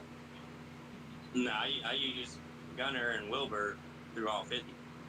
Oh, wow. Damn, really? Okay, shit. Yeah, you need he puts it down, and then you need the scroll of alteration to get that big damage, so you're killing all 3 of the boss ninjas with that shared damage. You use them towards the end, and that's where the scrolls come in handy, because your color stacking. You're running them on. That's last point. Man, I did not think you were going to say that, bud, man. Yeah, I did not expect them. But you run them. You can't run mono with both because they're different colors, right? Well, I run both of the mono teams depending on what the colors the bosses are. But yeah, because I got my Frida for my elemental down, Gunner for the defensive down, and then I got my Mickey and everything like that. And then maybe for like the red team, I got Wilbur. Plus I got what's his name, Falcon. So that's my weaker one, bringing in 4 stars. But the Wilbur and Falcon combo, and then I got like three heavy hitters. So it's all mono red when I do that too. But you can increase it if you want to bring in a Mickey as well, have that Mickey effect, and then 4 reds or whatever, and still have the same deal. You need mana pies to go ahead and fire them up and everything. Right. Okay. Yeah, I'm gonna say I'm 99% sure you can't have multiple curses on the board. So I've always played the ninja power where if I see that like a curse comes up in the lower left and I can have a move over there that I know can match it, I might use the right side of the board to stall a couple turns, charge my folks up, and make that match on the 1 or 2, and not the first chance I get. All right. Yeah, something to keep in mind if you're facing if you want to use that strategy. Yeah, I'll definitely use items to kill them off quick, because the less moves you make, the higher score you get as well. Yeah. You're like, if you're making like 20 moves, then your score ain't going to be as high, but maybe you got more chances versus too, so you kind of don't want to try to avoid that when possible. At later stages where it's hard. That's how I play it too. Like I played a long game whenever I do Ninja Tower. I played a long game, so it takes me a lot of moves. I got a lot of chance to be cursed. I'm like, I don't bring in the heavy hitting items neither, but I think I'm gonna do with it. I'm gonna say something this time around. Yeah, and from the sounds of it, Micah would be a good one for you, Derek. Yeah. Yes. Your damage 5 cents. And, you have Rabbit, so that's a defense down. Yeah, I'm gonna try to compete in this one. Sorry, go ahead. Does Micah do share damage on the defense or only on your team? Because he might only do. It's only my team, yeah. Yeah, so that won't work. Take it back. Yeah, but I got Wilbur and I got C Gunner.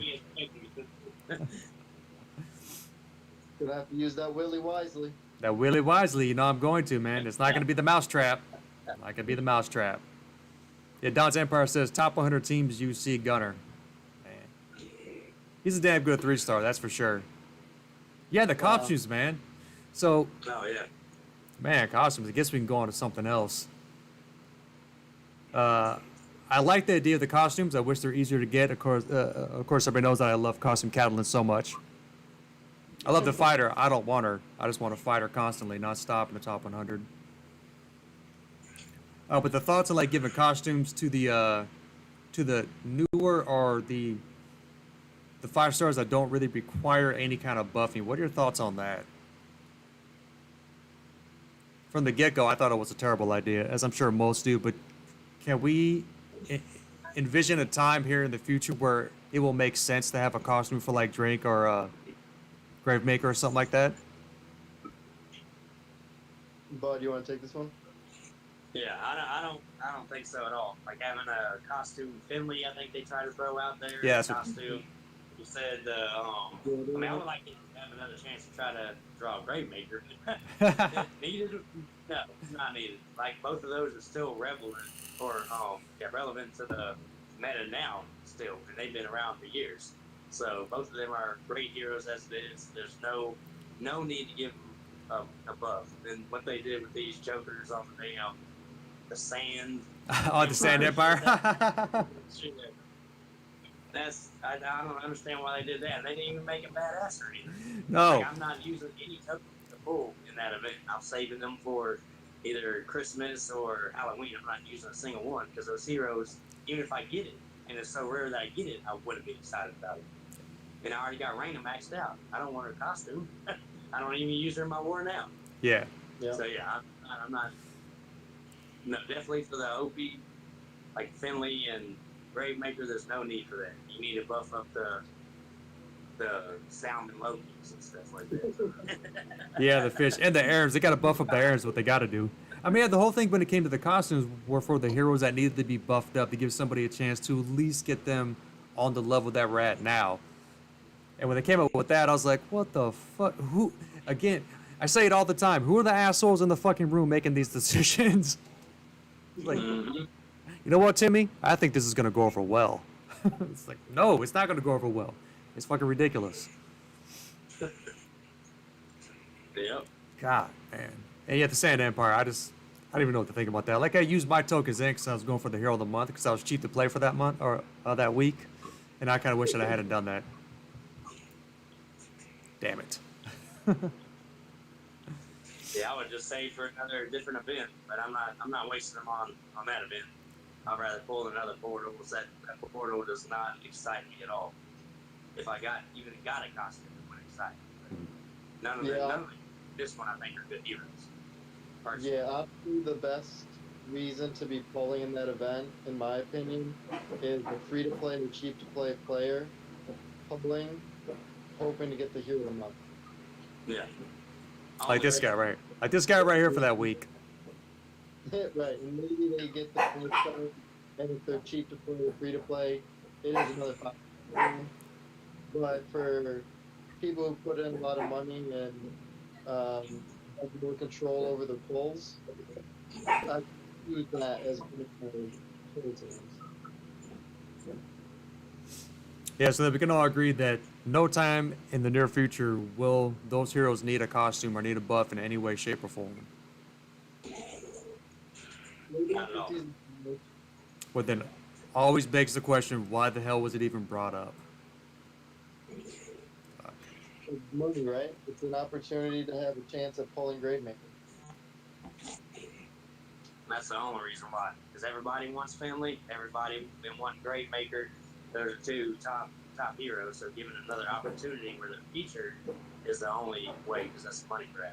It has nothing to do with them needing the costume side. Mm-hmm. Like even if they rebrought it back without a costume, just rebrought it back with a feature, people would pull for that. So having a costume is pointless.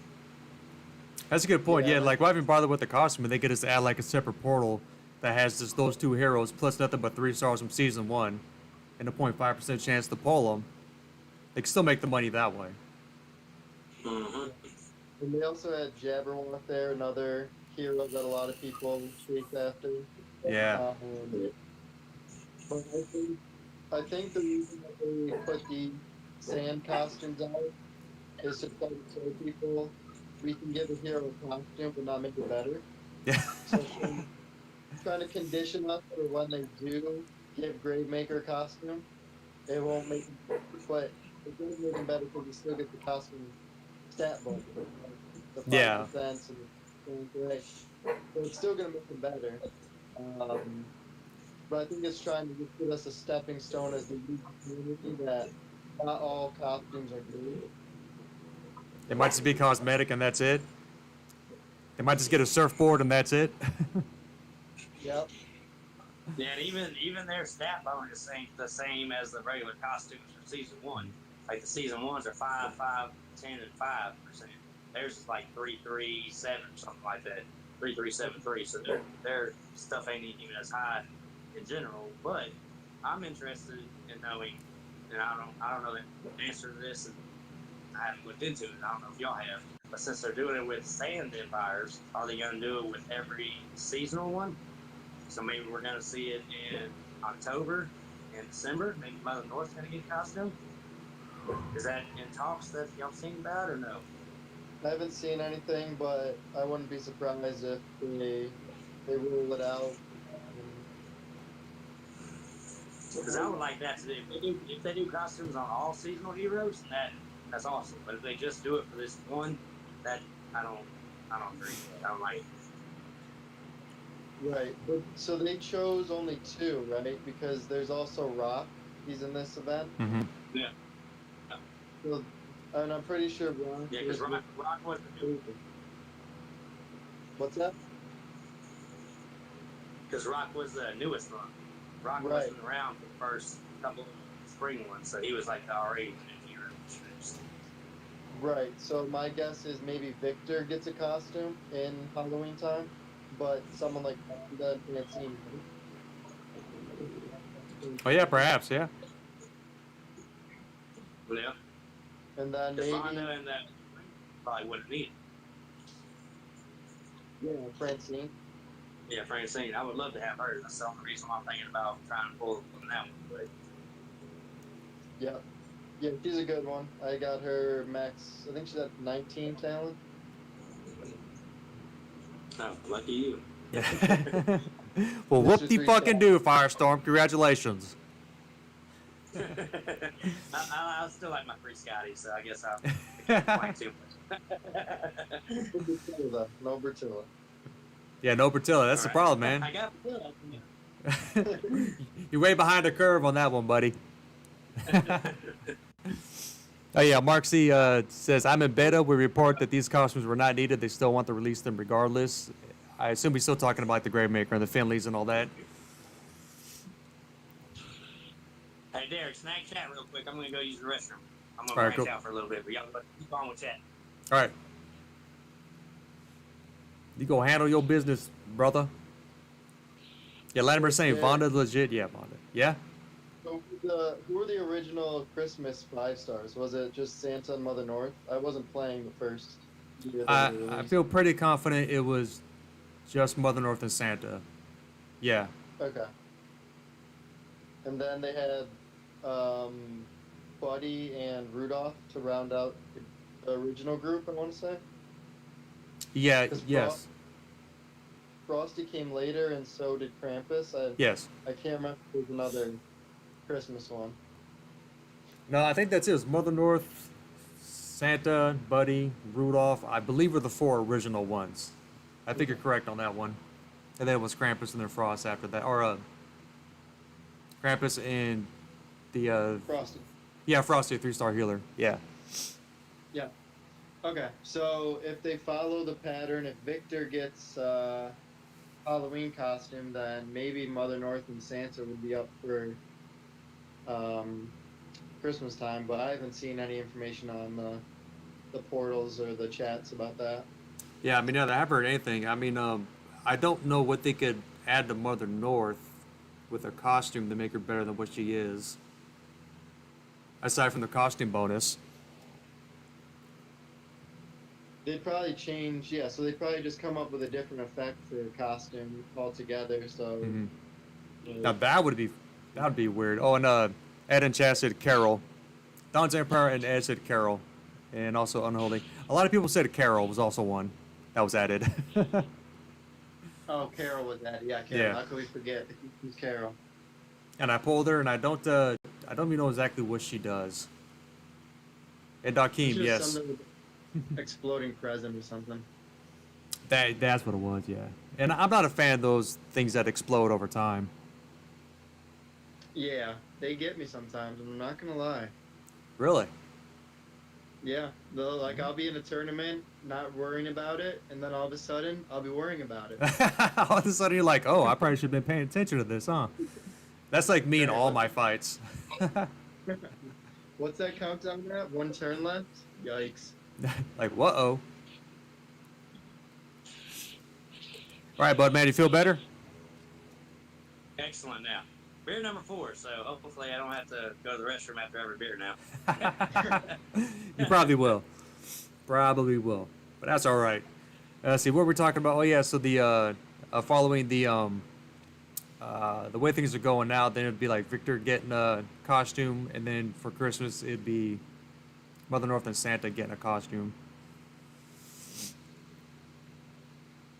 And, Y'all they're going to end up doing that with the following seasonal events, or do you think this was just kind of like a trial run and one and done kind of thing? I don't know. I mean, like, I really don't know exactly how unpopular it was. I know when I looked at it, I laughed and I thought it was ridiculous, but I really don't know, like, on a grand scale, how many people thought that it was a good idea or not. I mean, So I think that the 2 heroes that got the costumes were not. They're not going to be sought after heroes. Like, I think I could see them doing it again with Victor because he's not really a sought after hero, so it might be a way for them to give him a little boost. But I could see where if they do it for Mother North, that might catch some people's attention. Because she's a used hero in a lot of formats. mm-hmm. And Santa's Yeah, so not. that's why I think Mother North and Santa would be the older ones that would get it, but Krampus probably wouldn't, because that's kind of like Rock in this situation. Krampus is the newer. But maybe Mother North and Santa. I got Santa already maxed out, so I wouldn't mind a costume for him, and I do not have Mother North. So if they do continue with these emblems, or not emblems, if they do continue with costumes, I'm definitely wanting to save some up to pull in December then. Yeah, All right, so Santa average is low. He's slow. Well, so yeah, you've got both Mother North and Santa are slow, so adding the costumes not necessarily like OP. Exactly. Yeah. and I heard Bubman does not have Mother North. Is that what I heard? Do not. Oh, Do wow. not have Krampus either. Oh man, that's I'm really sorry to hear that, man. Sorry. This previous year, I just got Santa. The first 3 years, I didn't get him. I didn't have nobody for 5 stars, and I pulled a lot next month. I didn't even get Glinda, and she was Hero of the Month for December, and I pulled a lot. Wow. Yeah. Man, the RNG shit. Oh no. Let's see. Drakane's going off to work. All right, Drakane, you enjoy your working time. And he said Rana and the green guy sucked without costume. They still suck now. I can't entirely disagree with that statement. I mean, the green guy's kind of better now because of the mono generation, but I don't know. So I think the green guy, if you're looking for a silver lining, I think the green guy with Hannah and Elizabeth, since he not his costume version, his regular version, since he prevents health, I think it's 50% health reduction for any health gained. That would impact someone trying to heal to get rid of Hannah's minion or Elizabeth's minion. And maybe there's a group of the class, the tiers, that are gonna run that in Rush. But if you're in a top alliance, you're probably not running any fast hero or very fast average heroes in Rush. I mean, you're mostly running slows and Elfreiks, maybe Barras, but I don't think the top alliances are going to be running that. But there might be like a 500 range alliance that if you've got Liz and Hannah and Yunin, you run those in very fast war. Because if they're putting minions on you that quick and you can't heal to get rid of them, you're going to die pretty quick. All right, yeah, so glass half full. I can get behind that. Yeah, on that notion as well, though, you usually see a lot of slow heroes, but Elizabeth works good in that aspect because her mana. Oh yeah. Oh gosh, yeah. You play a good factor even though she's not slow. But yeah, normally you'd see slow, but Elizabeth is one of the good key ones that mess up your mana jazz, and that even if you got that 11 troop, they don't work no more. You still need 7 tiles. You might need 8. So that it's game changing. as well on defense for very fast. Yeah, so maybe just Elizabeth and Yunin non-costume. Those two on a rush defense could be a nuisance. Absolutely. Because you know a lot of people bring healers on those attacks because they're trying to outlast. The other option is just go full offense, no healer, and hope the board cooperates. But it's definitely gonna impact what you bring, and that's always what I look for on a defense. You know, when I'm building my defense, I want to put heroes on there that are gonna dictate what my enemy brings to try to take me down. Yeah, that's a good point. Yeah, I did the same thing. Like I just want to bring heroes that I look at the setup and I think what is going to cause my opponent the most headache, and that's what I want to bring. And the double revivers are definitely popular. Mother North being the main one. But Mother North and Albie, if you got both of them, throwing them on the corners are awesome. Yeah, for sure. Yeah, I need to. Well, like I never really focused. Well, so very fast wars. I never focused on slow heroes at all. Period. And so that really changed up the game. So now I'm trying to find slow heroes that will impact my opponent and try to get them maxed out. But we run purple tanks, and I don't have anybody that fits that role, so I can't bring double Mother North because I need a heavy hitter right in the middle. Yeah, that's where. So Budman, just curious what your take is.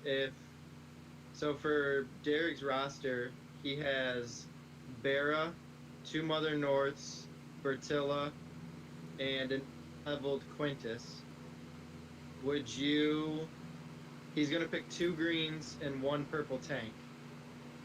Would you think it's worth leveling an uncostumed Quintus for very fast wars and run both his Mother Norths?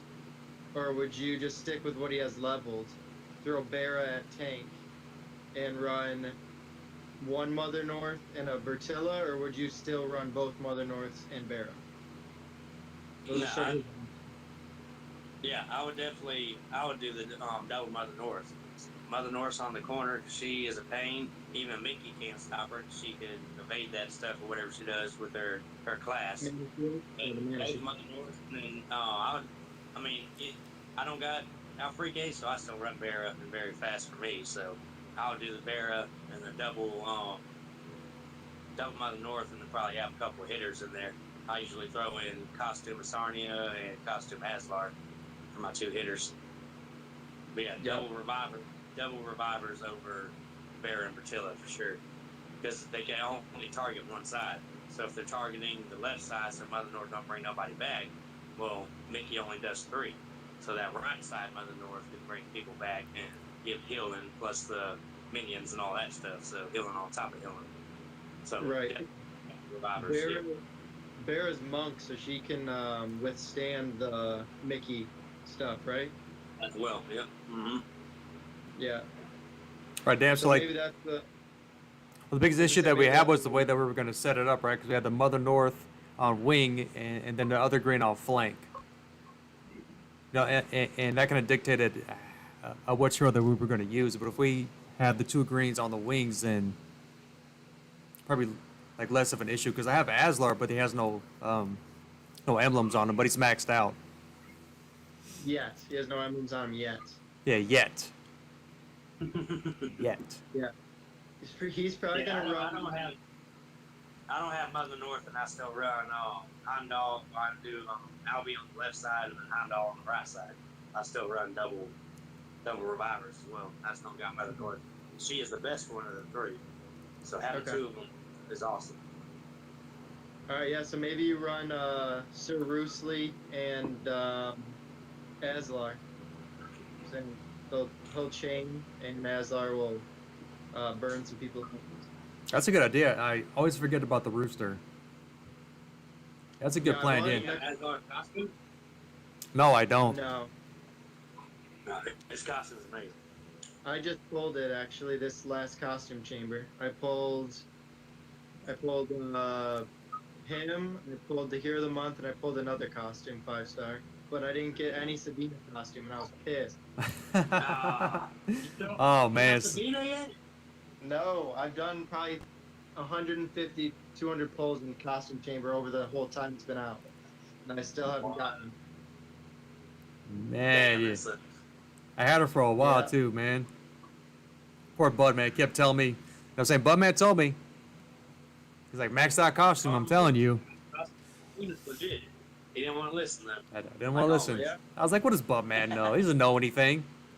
All he has to go for him I is the can- beard, and that's it. I consider limit breaking her. That's how good she is. She's amazing. I would definitely think the same.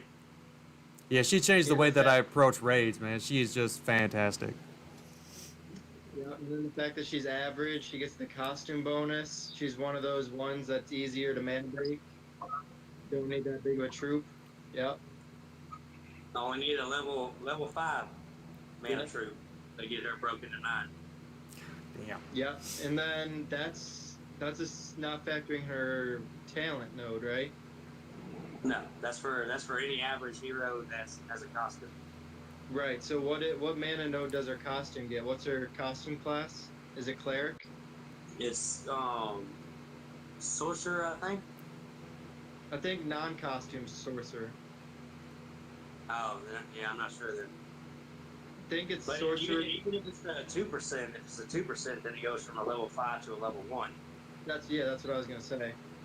Mm-hmm. And So- that's not just 4 stars. If you got a costume Richard or any 5-star, any costume that has Average. that's that hero does that same effect. Damn.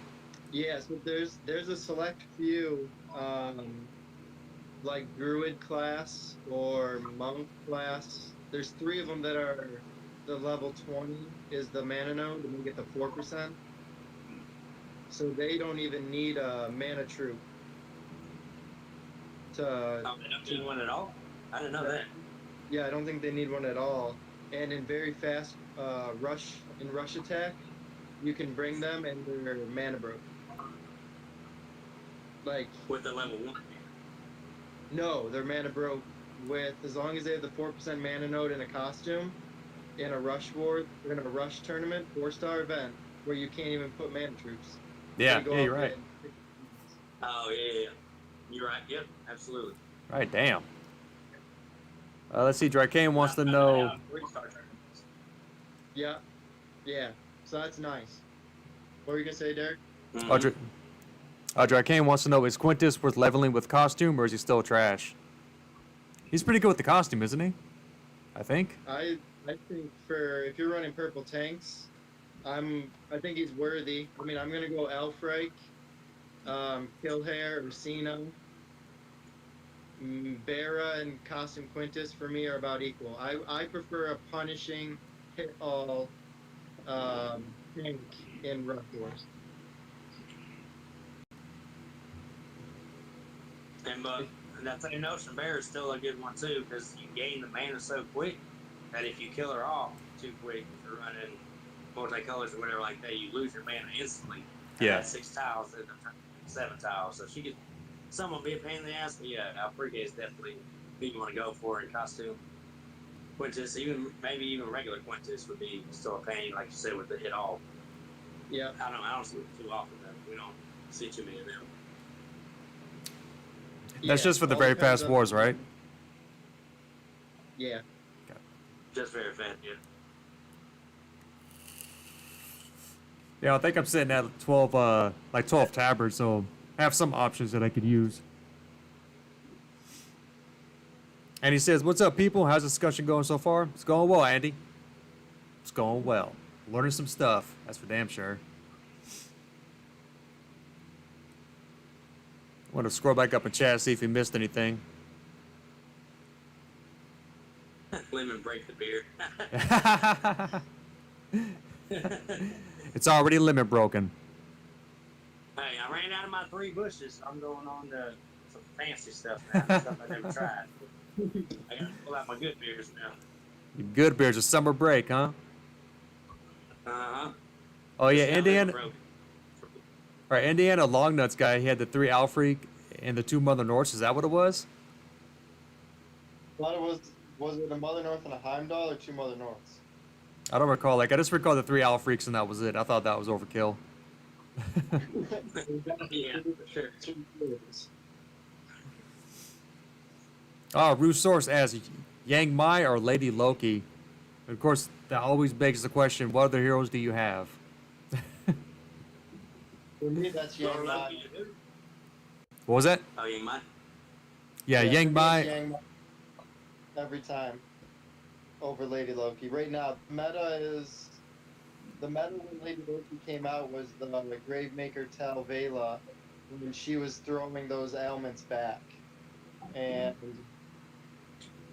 I don't even know if she can throw. She can't throw Scotty's ailment back. She can't throw Elizabeth's ailment back because based on the mini position.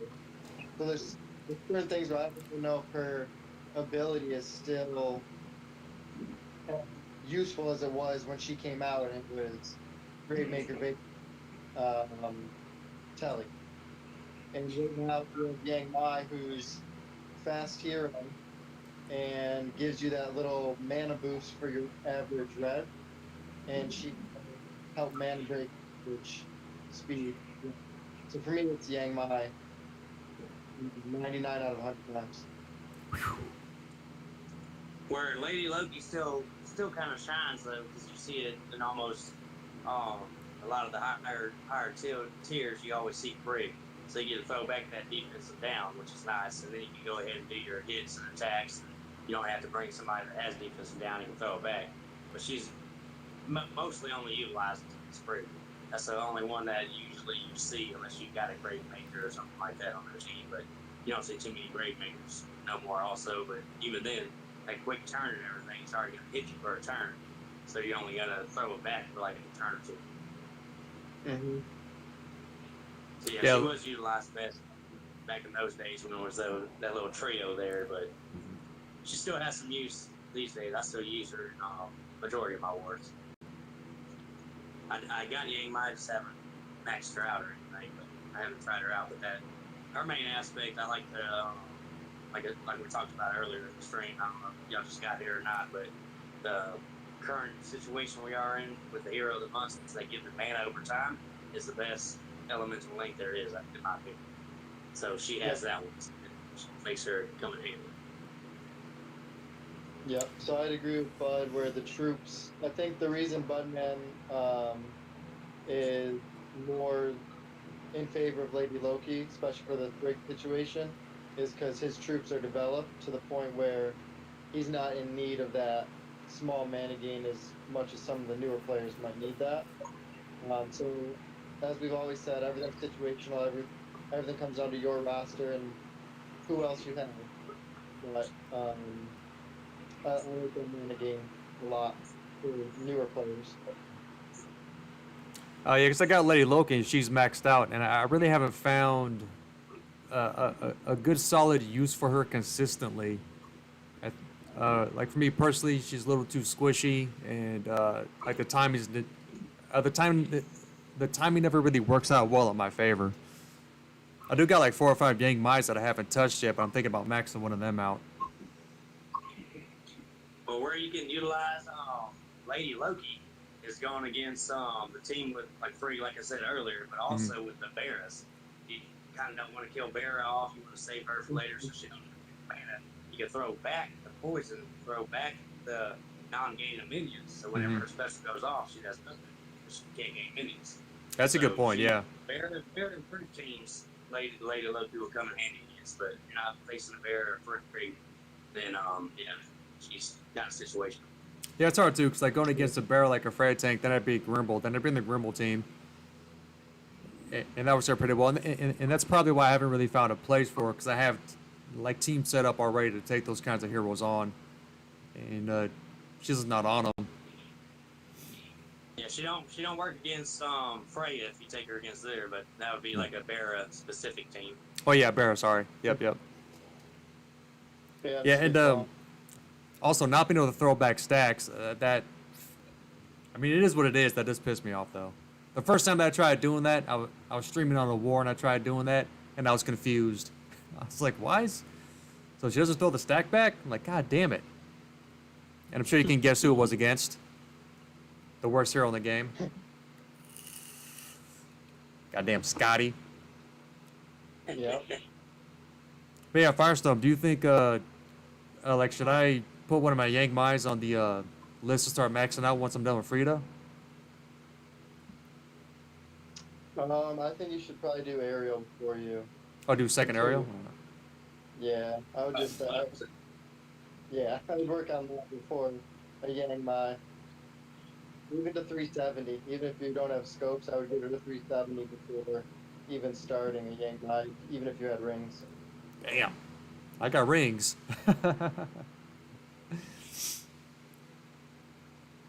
Now, if you had Elizabeth, we'd be talking about maybe a different order of operations here.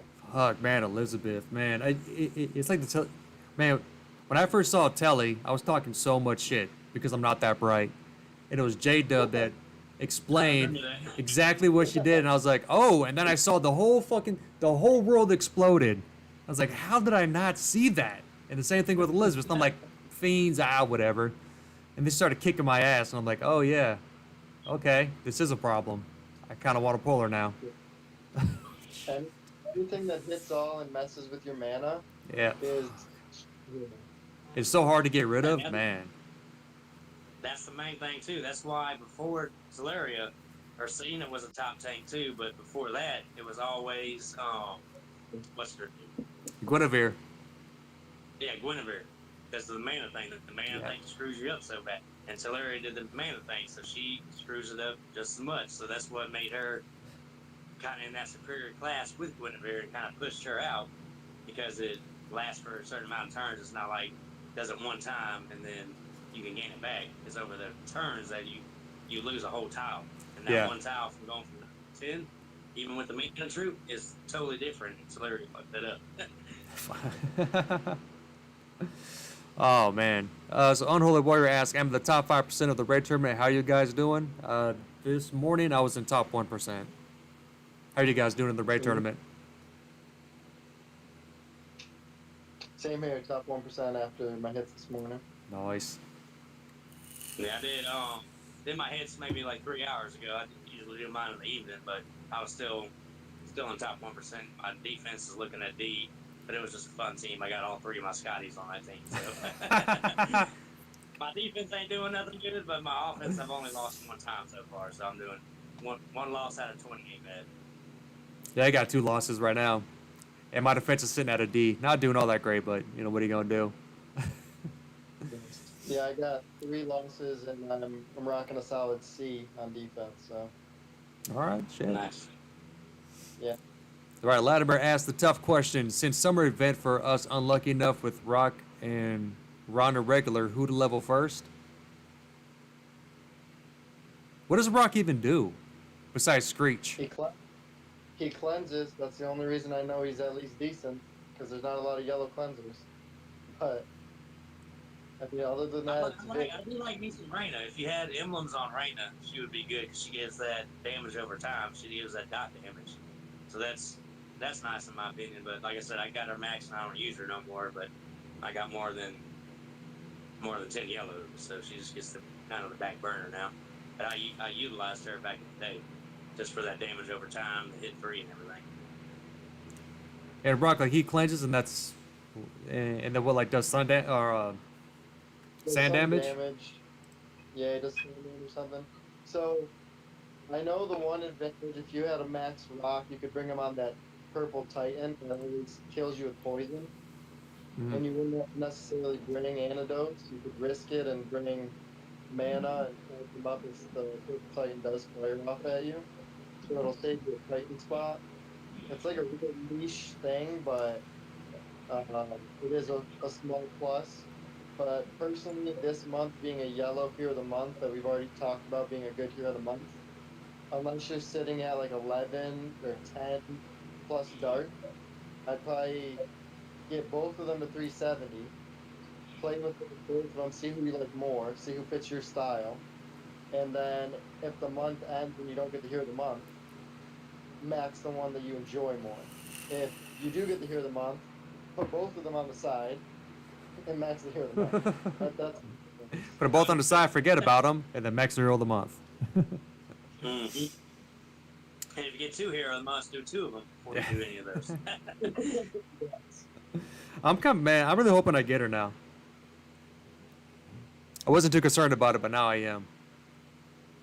Month's still young. I wasn't able to get Glinda, and I see. I watched your war hits, and you like Glinda. You like Glinda in your raid too. I definitely missed out on her. I definitely wanted her, and she would have got scopes for sure. But yeah, there's times where you can do 300, 200 pulls, and I get the hero of the month. So that was one of those times that I missed out on Glinda. But yeah, Let me try for Mickey, man. Yeah, it's not guaranteed. I mean, she could pull like 4 or 5 of them, or pull none. Because I tried so hard for Mickey multiple times, but on that month, I spent so much money trying to get him. Fuck, man. It's a lost cause. Him and Guardian Panther never gonna happen. Yeah, I got him, and then whenever Clarissa was hero of the month, I got 10 of her. I'm like, come on, give me a split, give me a 5 and 5 or something like that. I would love to have 5 shit. Yeah, Clarissa, I maxed her out, and I cannot find a place to put her, man. Like on defense, if I go against her, there's a chance if the board kind of doesn't work out well in my favor, she will destroy me. But I cannot find a place on offense for her. I feel like she's a really good hero, but I just I just can't find a place for her. So how about if the meta somehow changes and it goes to yellow tanks, I could make 3 solid purple teams and not find some use for it. But until that happens, there's purple tanks right now with the Frey and Barris. It's hard for me to use both of my 2 purple teams that are pretty strong. So unless the meta changes, I ain't gonna use Clarissa for a good little minute. Yeah. I think the reason she hurts you more on defense is because normally if you're facing her on defense, she's max emblems, probably for attack. She's very fast, so it's not necessarily like getting the tiles to charge her since it's defense, it's a turn-based charge. So she's going to go out either way. And then the third thing is the defense gets the 20% attack boost stat just because that's what the defense gets. So you factor in all those things. When you face her, if you're struggling, she can really go off 2-3 times and ruin your day. Yeah.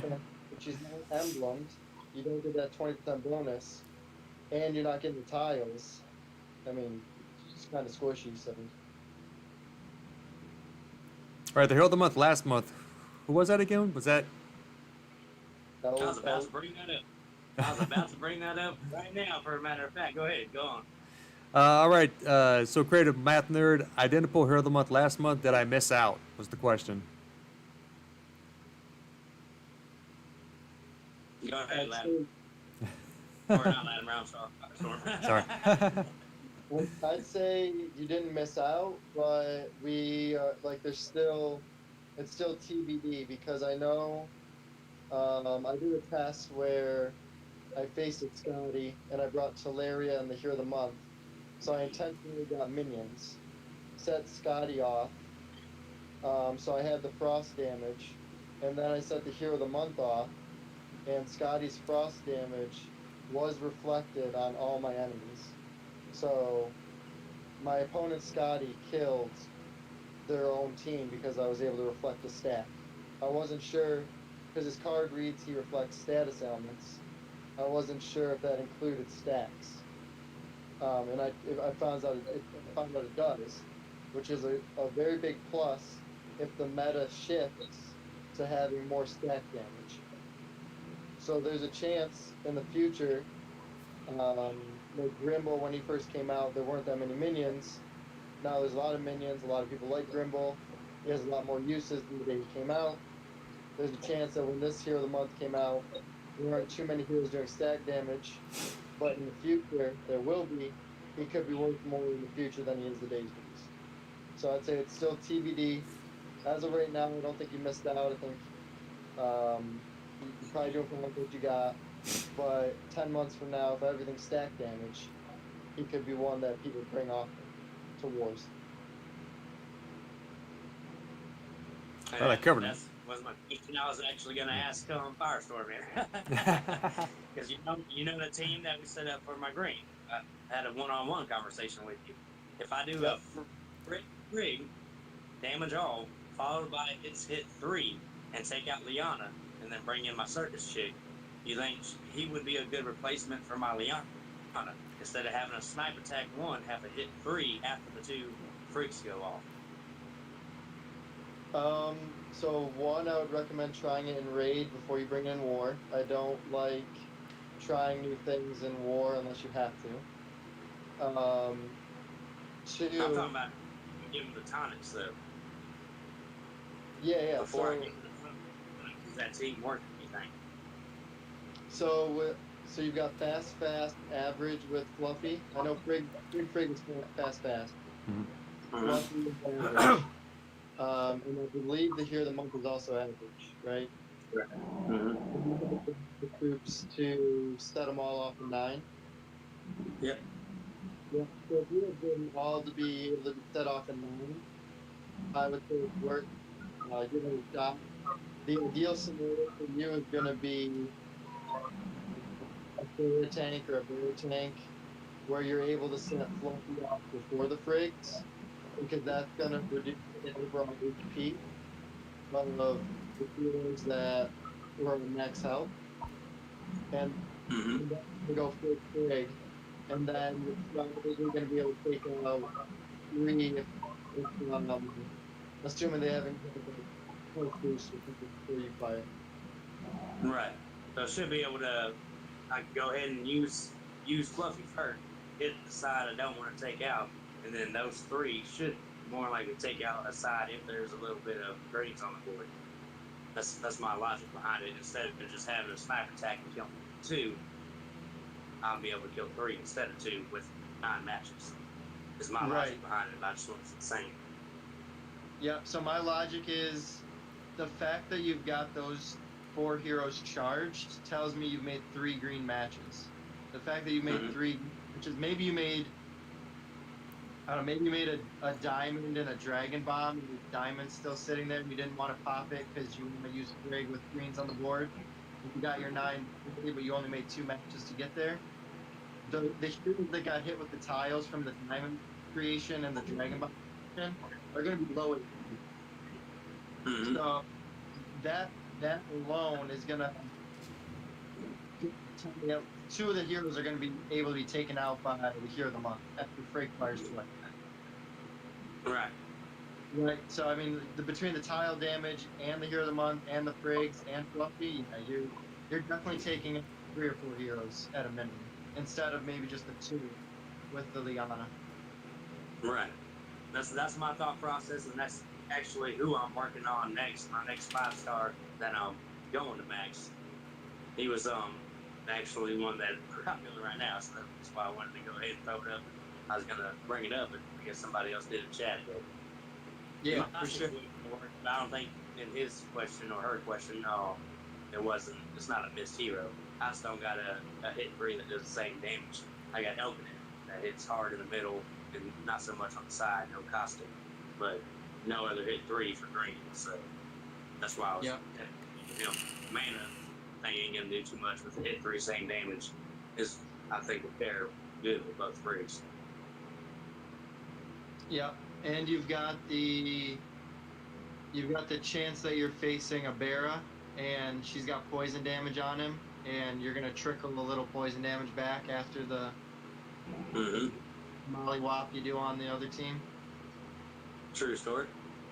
And so, on that same notion with frigs, if let's say I only got 2 on the board with frig or whatever like that, like 2 green tiles, I could throw it, and then whatever their frig did to me, I could throw her last, and I would get that better defensive down if they hit me with the higher defensive down. You know what I mean? So I wouldn't stay with that low 10% or whatever it is. So I think he only reflects damage ailments, I think. Oh, okay. Yeah. So he didn't reflect the Scotty. She does, I think, mana slow and damage, cross damage for Scotty. No, she just does the stack. Yeah, but the frost damage. I thought she did 2 stacks. No, I believe it's just the frost. I thought she did a mana slow, and that didn't get reflected, but I'd have to double check. No, I don't think they do no mana slow. I think it's just the little frost damage is what really kills everybody. Yeah, and it's just the damage I might have to look at that, from the element, right? I think hold them up from last month. Will only reflect the damage, and that's it, not the actual ailment itself. Yeah, and the ailment stayed on the hero of the month. The damage calculation was just applied to the enemies. Okay, got you. So that's only for dot damage. That's not for, that doesn't reflect all statuses, just dot damage. Just dot damage, and he still took the initial Scotty slash attack or special attack, like the first hit he had to eat. So if he would have died, it would have been too late. Yeah, it'll be too late for that. All right, that's pretty interesting. My wife is also in the chat. If you guys want to say hi to her. Mana slow. Yeah, somebody just commented. It is mana slow too. Oh, it is. Okay. Well, damn. Yeah, so that part did not get reflected. Gotcha. Okay. Yeah. All right. So Lanita says hi to everybody. She's in chat somewhere. Hi, And Miss Drake. Anita.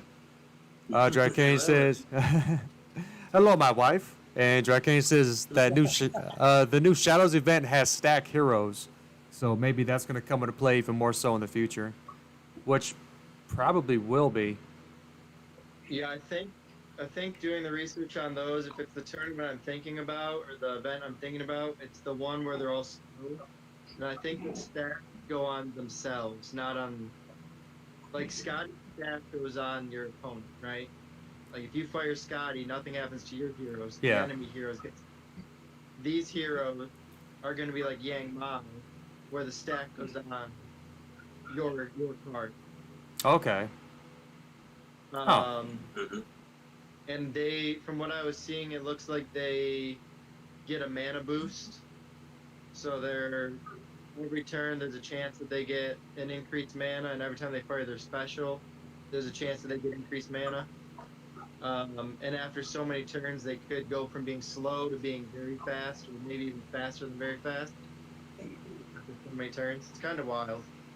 I do recall you talking about that. Okay, yeah. I do remember that now.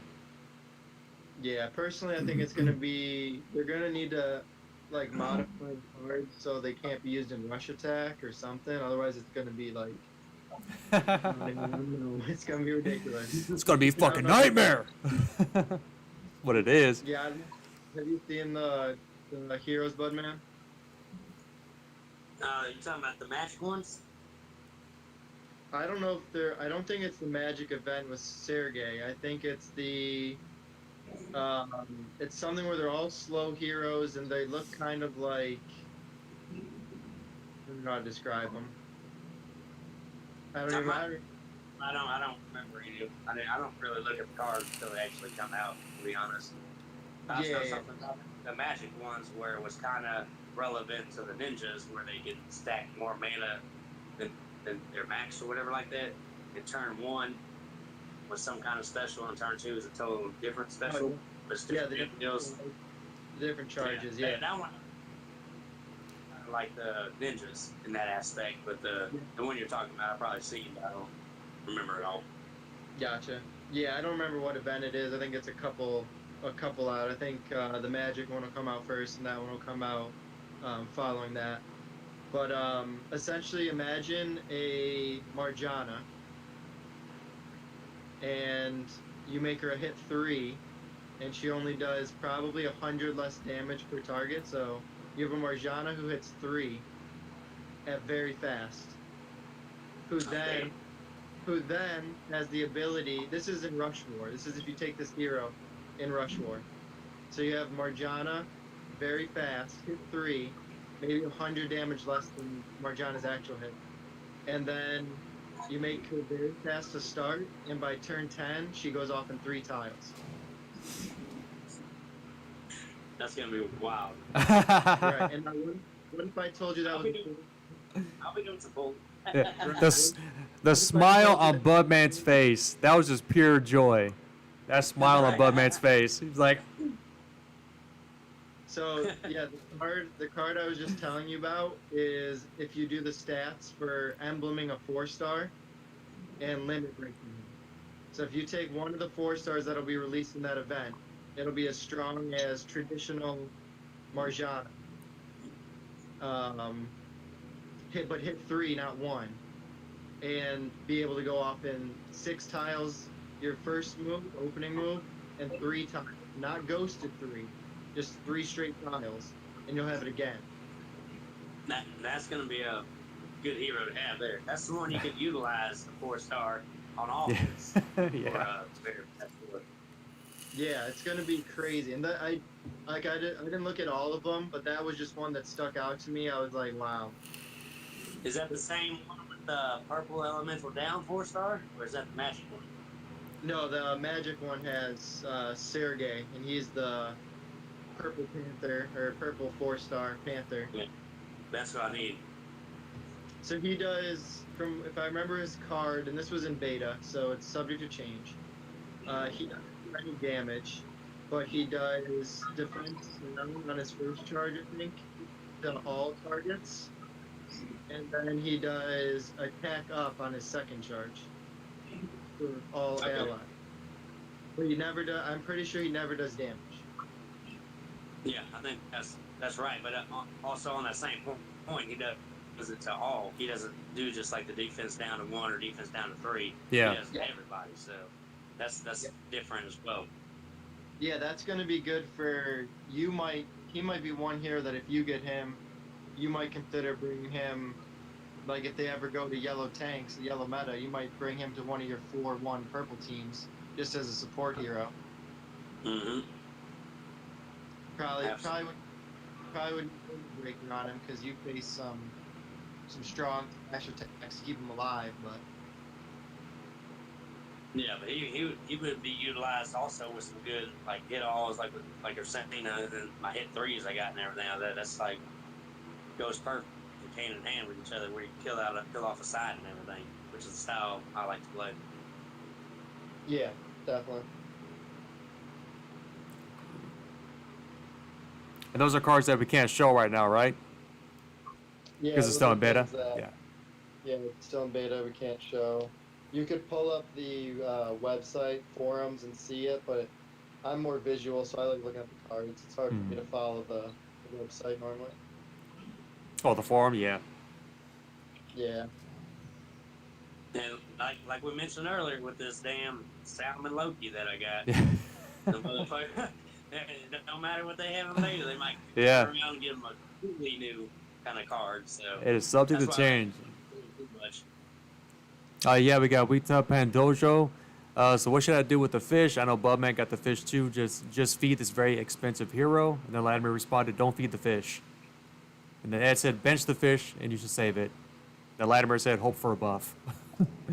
I agree. Yeah, don't get rid of the fish. I mean, the fish is so incredible. Now this is not guaranteed. Like I want to say the fish is so incredibly bad they have no choice but to buff it. But as we know, that's not the case with this game. They might just leave it as is forever. So yeah, I still wouldn't recommend feeding it. And I would still hold on to it because at the same time, I think whenever Grimble came out, I had 7 of them. I fed 5. I kept 2 of them, and he's relevant now. Yeah. So you never know when they're going to change and be relevant, or they could totally change and make their stat kind of like Kagan. Kagan now, or is the regular card, not even costume Kagan. It's good for very fast war. So they always change the buff too. So I definitely wouldn't get rid of them, but don't see no use for them at the moment. Yeah, so does bench him. I mean, like seeing something like the fish, is it indicative on where they're gonna take the meta? Like seeing something like that, like they released it, and it's like to me it's so ridiculously bad. But do they have like some kind of long game with this fish? I don't see one. That's what I was saying. Is like with Grimble, you could see maybe someday there might be more minions. Like it's one of those ones like Margaret where she came out and then she didn't do any damage. Her attack stat was low. She just didn't do much. But then they buffed her, and now she at least has a place on Titan rosters maybe, and she does dodge, and you can maybe put her next to, like I think this hero of the month right now has innate resistance to debuff, so you can't she can't be debuffed. If you use Sabina after she's got the buff, it's just gonna go away. So if you put Margaret next to this hero of the month and you give her dodge, both Margaret and the hero of the month are always gonna dodge. You're never gonna be able to wipe that away unless it turns. But with the fish, it's so unpredictable. Like, it starts off by saying does damage to holy and then switches all the heroes' colors, and then it might switch it to non-holy, and then it's not going to do any damage to the ones it changes to non-holy. And it's just like a lot of the top players don't like playing with heroes whose potentials are unpredictable. Like, I don't see a lot of Wukong, Veer, Rumpelstiltskin, heroes that are just, you don't know what they're going to do. Like, if you're going to fire a hero in the top alliances, you're banking on it doing what it's going to do, and that's why people don't like CCAD so much, because you're banking on that damage hitting those heroes. Yeah. When she dodges at a ridiculous rate, and that's what makes the ninjas hard, right? So that's why on defense we put heroes that increase the chance to dodge, which decreases our predictability on offense. Because that's what makes it harder. The more we have control over the game on offense, the higher probability we can manipulate the board to win. And that's why the fish just makes no sense. And I don't even see a meta where it makes sense. But that's and even if they were to turn yellow, the damage that he does, that damage percentage is so low that doesn't matter. Even if it don't happen to be yellow, ain't gonna do nothing to it. Yeah. It's gonna be minor damage. Yeah. It's not like it's a 400 or 500% hit. It's like 100 something. It's not Yeah. even a huge hit. Yeah, it's funny. Well, I was trying to look at the glass half full, but man, no, you guys are right. I don't understand it, and I probably never will. Yeah, the only silver lining is they do buff heroes, and hopefully he's one that gets one. Why? Why I'm using are we having this right. conversation? He had to go again. We knew it. Called it. It was at summer beach. After Our every- break. The summer break, going right through them. Asking who dog barking? That was mine. That was the smallest one that can't shut up, but I still love him, kind of. Bruce Source, I still want Frigg. So do I.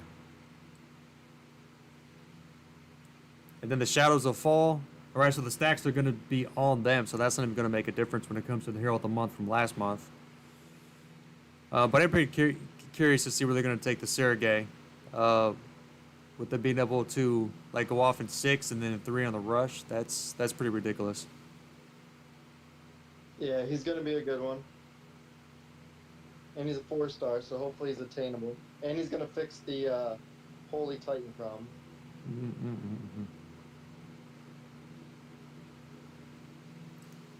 I'm trying to see. I also had the sheet up that had the mana breakdown on it, but man, that's really big and hard to read. So I don't know if you want to go into that right now.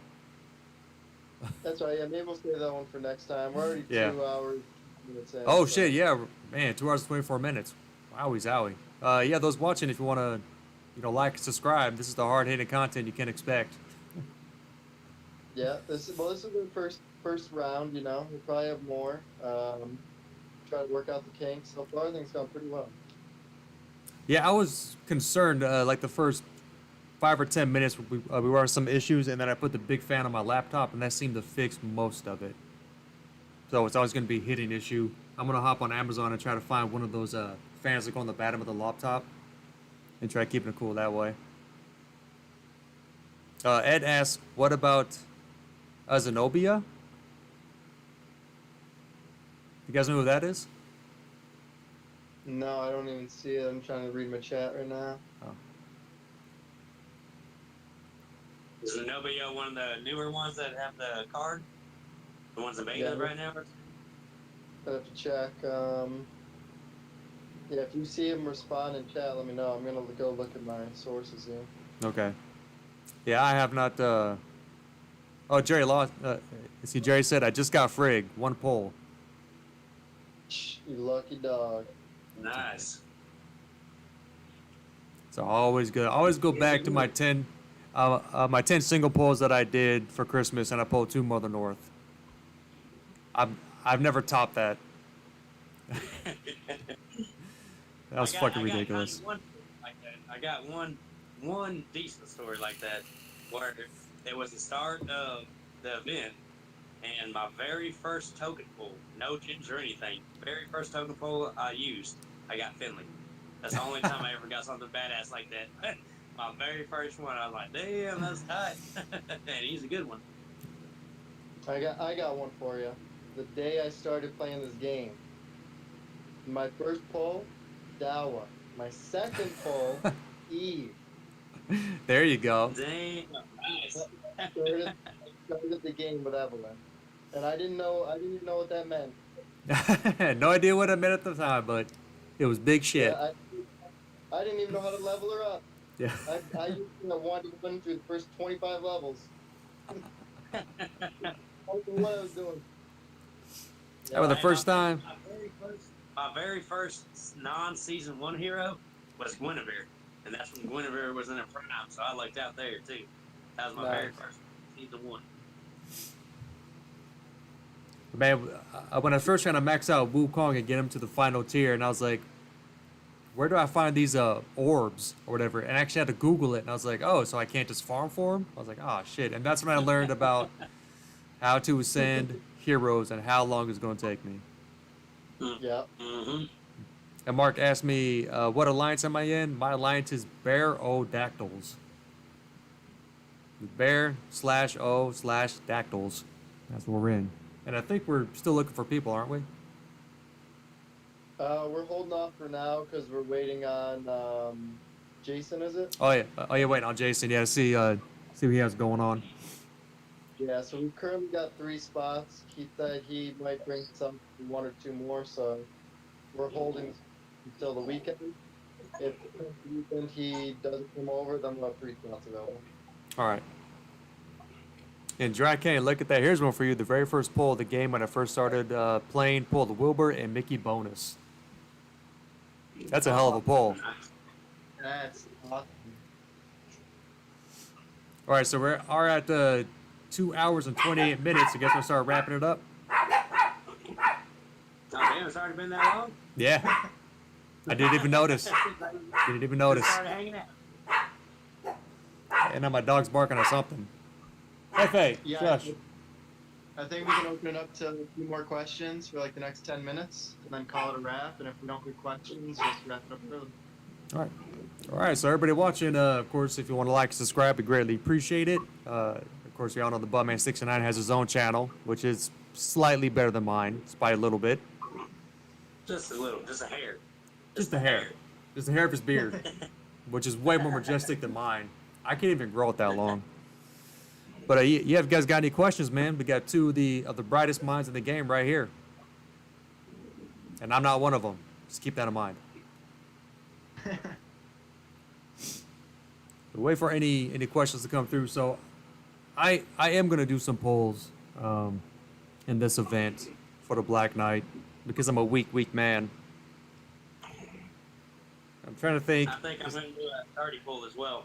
Because I wouldn't mind a second Black Knight. I would definitely max them, but I would also like what's her name? The green healer that does the minions that knock the mana down.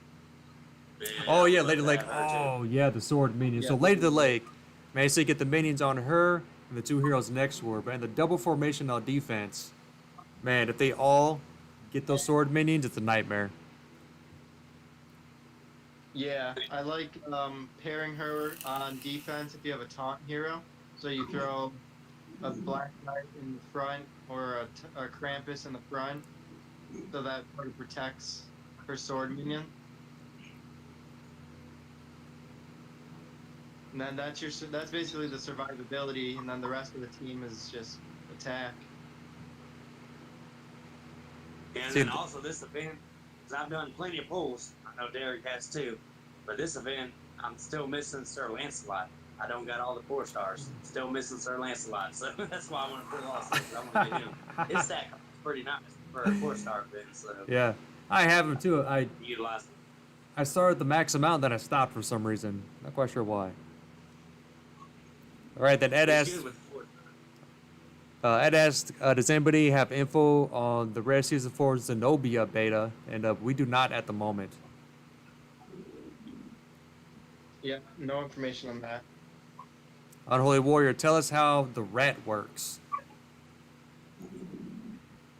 I know, Budman, you have him maxed out, don't you? The rat? No, the rat. No, you I'm don't? trying to pull. Here's the info for the rat. Now he does the same kind of tile damage, like up that Jot does. He's basically a 5-star Jot, but also a green healer. So he's an average green healer. Plus does the Jot kind of tile boost. That's the most important thing, right? Being being average speed plus being a healer. That's the most important thing about him, right? That and for Titans too. Like Yeah, he's good for doing big hits on Titans, especially Mythic. Oh, and Drakane, I don't know if you want to answer this question. For Budman, what happened with Maru? Y'all went to a new alliance for like a day and they came back to Maru for like a week. Yeah, that was just a little trial test run that alliance leaders wanted to test out, but no, we're back at home and everything like that, except for the few of us that like going immersing every now and then, hitting the little Titans to help folks out, get their loot and everything like that. But yeah, we're back at home. Once we slay a couple 14 stars in a row, we'll get back to the top 100. I think we're in top 300 now, just because our Titan is so low and we currently have 29 players. So if anybody's watching, you got 29 level troops across the board, and I think 30 or 40, 50 or something like that max 5 stars. Willing for one spot also. You guys hear that crap? Jesus Christ. The 29 troops is the main thing. I don't remember what the max 5 stars are, but 29 troops are definitely what we're looking for. So 100 max 5 stars. I have 29 troops. They're mostly level 1 and 2, though. 29 level in there. Oh. That's yeah. When all that stuff went down, like we also got the Sonata Ninjas, which is our third alliance in the family. That's still looking for about 7 players. So I think only those maybe have to be 23. Even the folks in there aren't 23.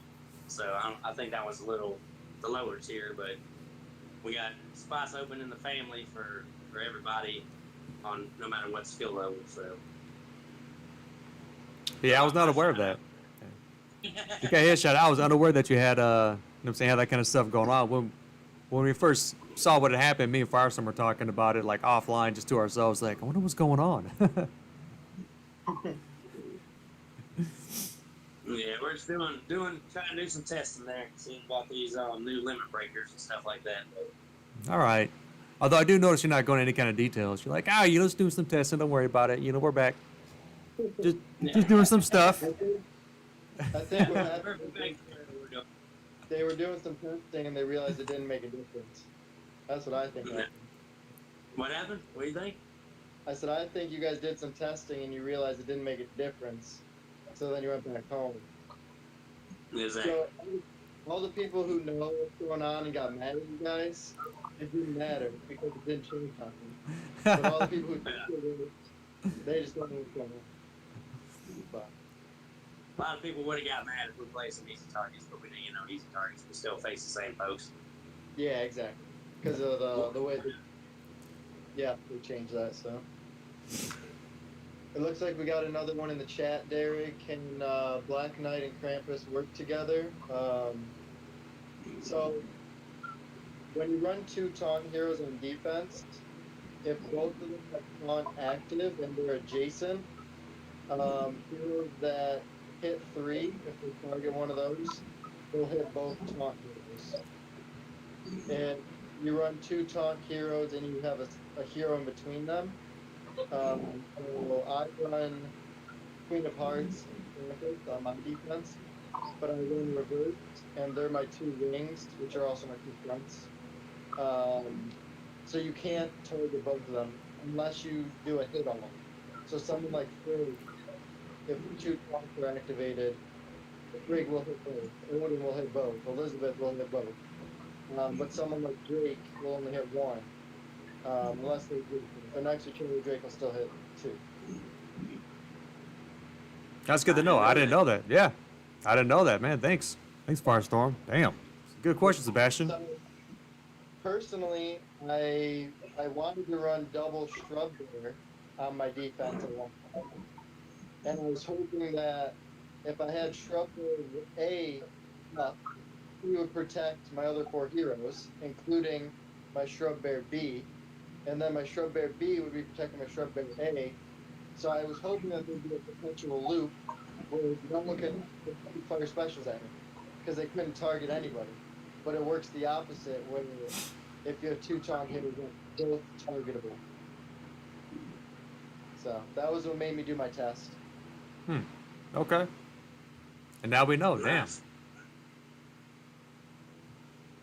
See, at what point do you recommend pulling for troops over heroes? That's a good question. Like in regards to trying to max out your troops, or like trying to get a mono troop. I mean, I have an answer, but I'm gonna pass this to Bud because he's got the most troops. Yeah. I think at the point where you got a solid 6 war teams and you don't necessarily, all you're doing is pulling heroes that's going to replace a hero on your current war roster. If your war teams are working as it is, I would start pulling for troops, because troops are more important than the heroes. Because I think I have 60 or 70 max 5 stars. I can only use 30, so I'm always having a boatload on the bench. But those troops you use in every single attack, all 6 attacks aboard. You can only use 1 hero 1 time, and 40 of them are staying on the bench that you're not using at all when you already advanced them to 80. So once you got your war roster ready to go and good there, troops help out tremendously, and that's whenever you should start pulling troops.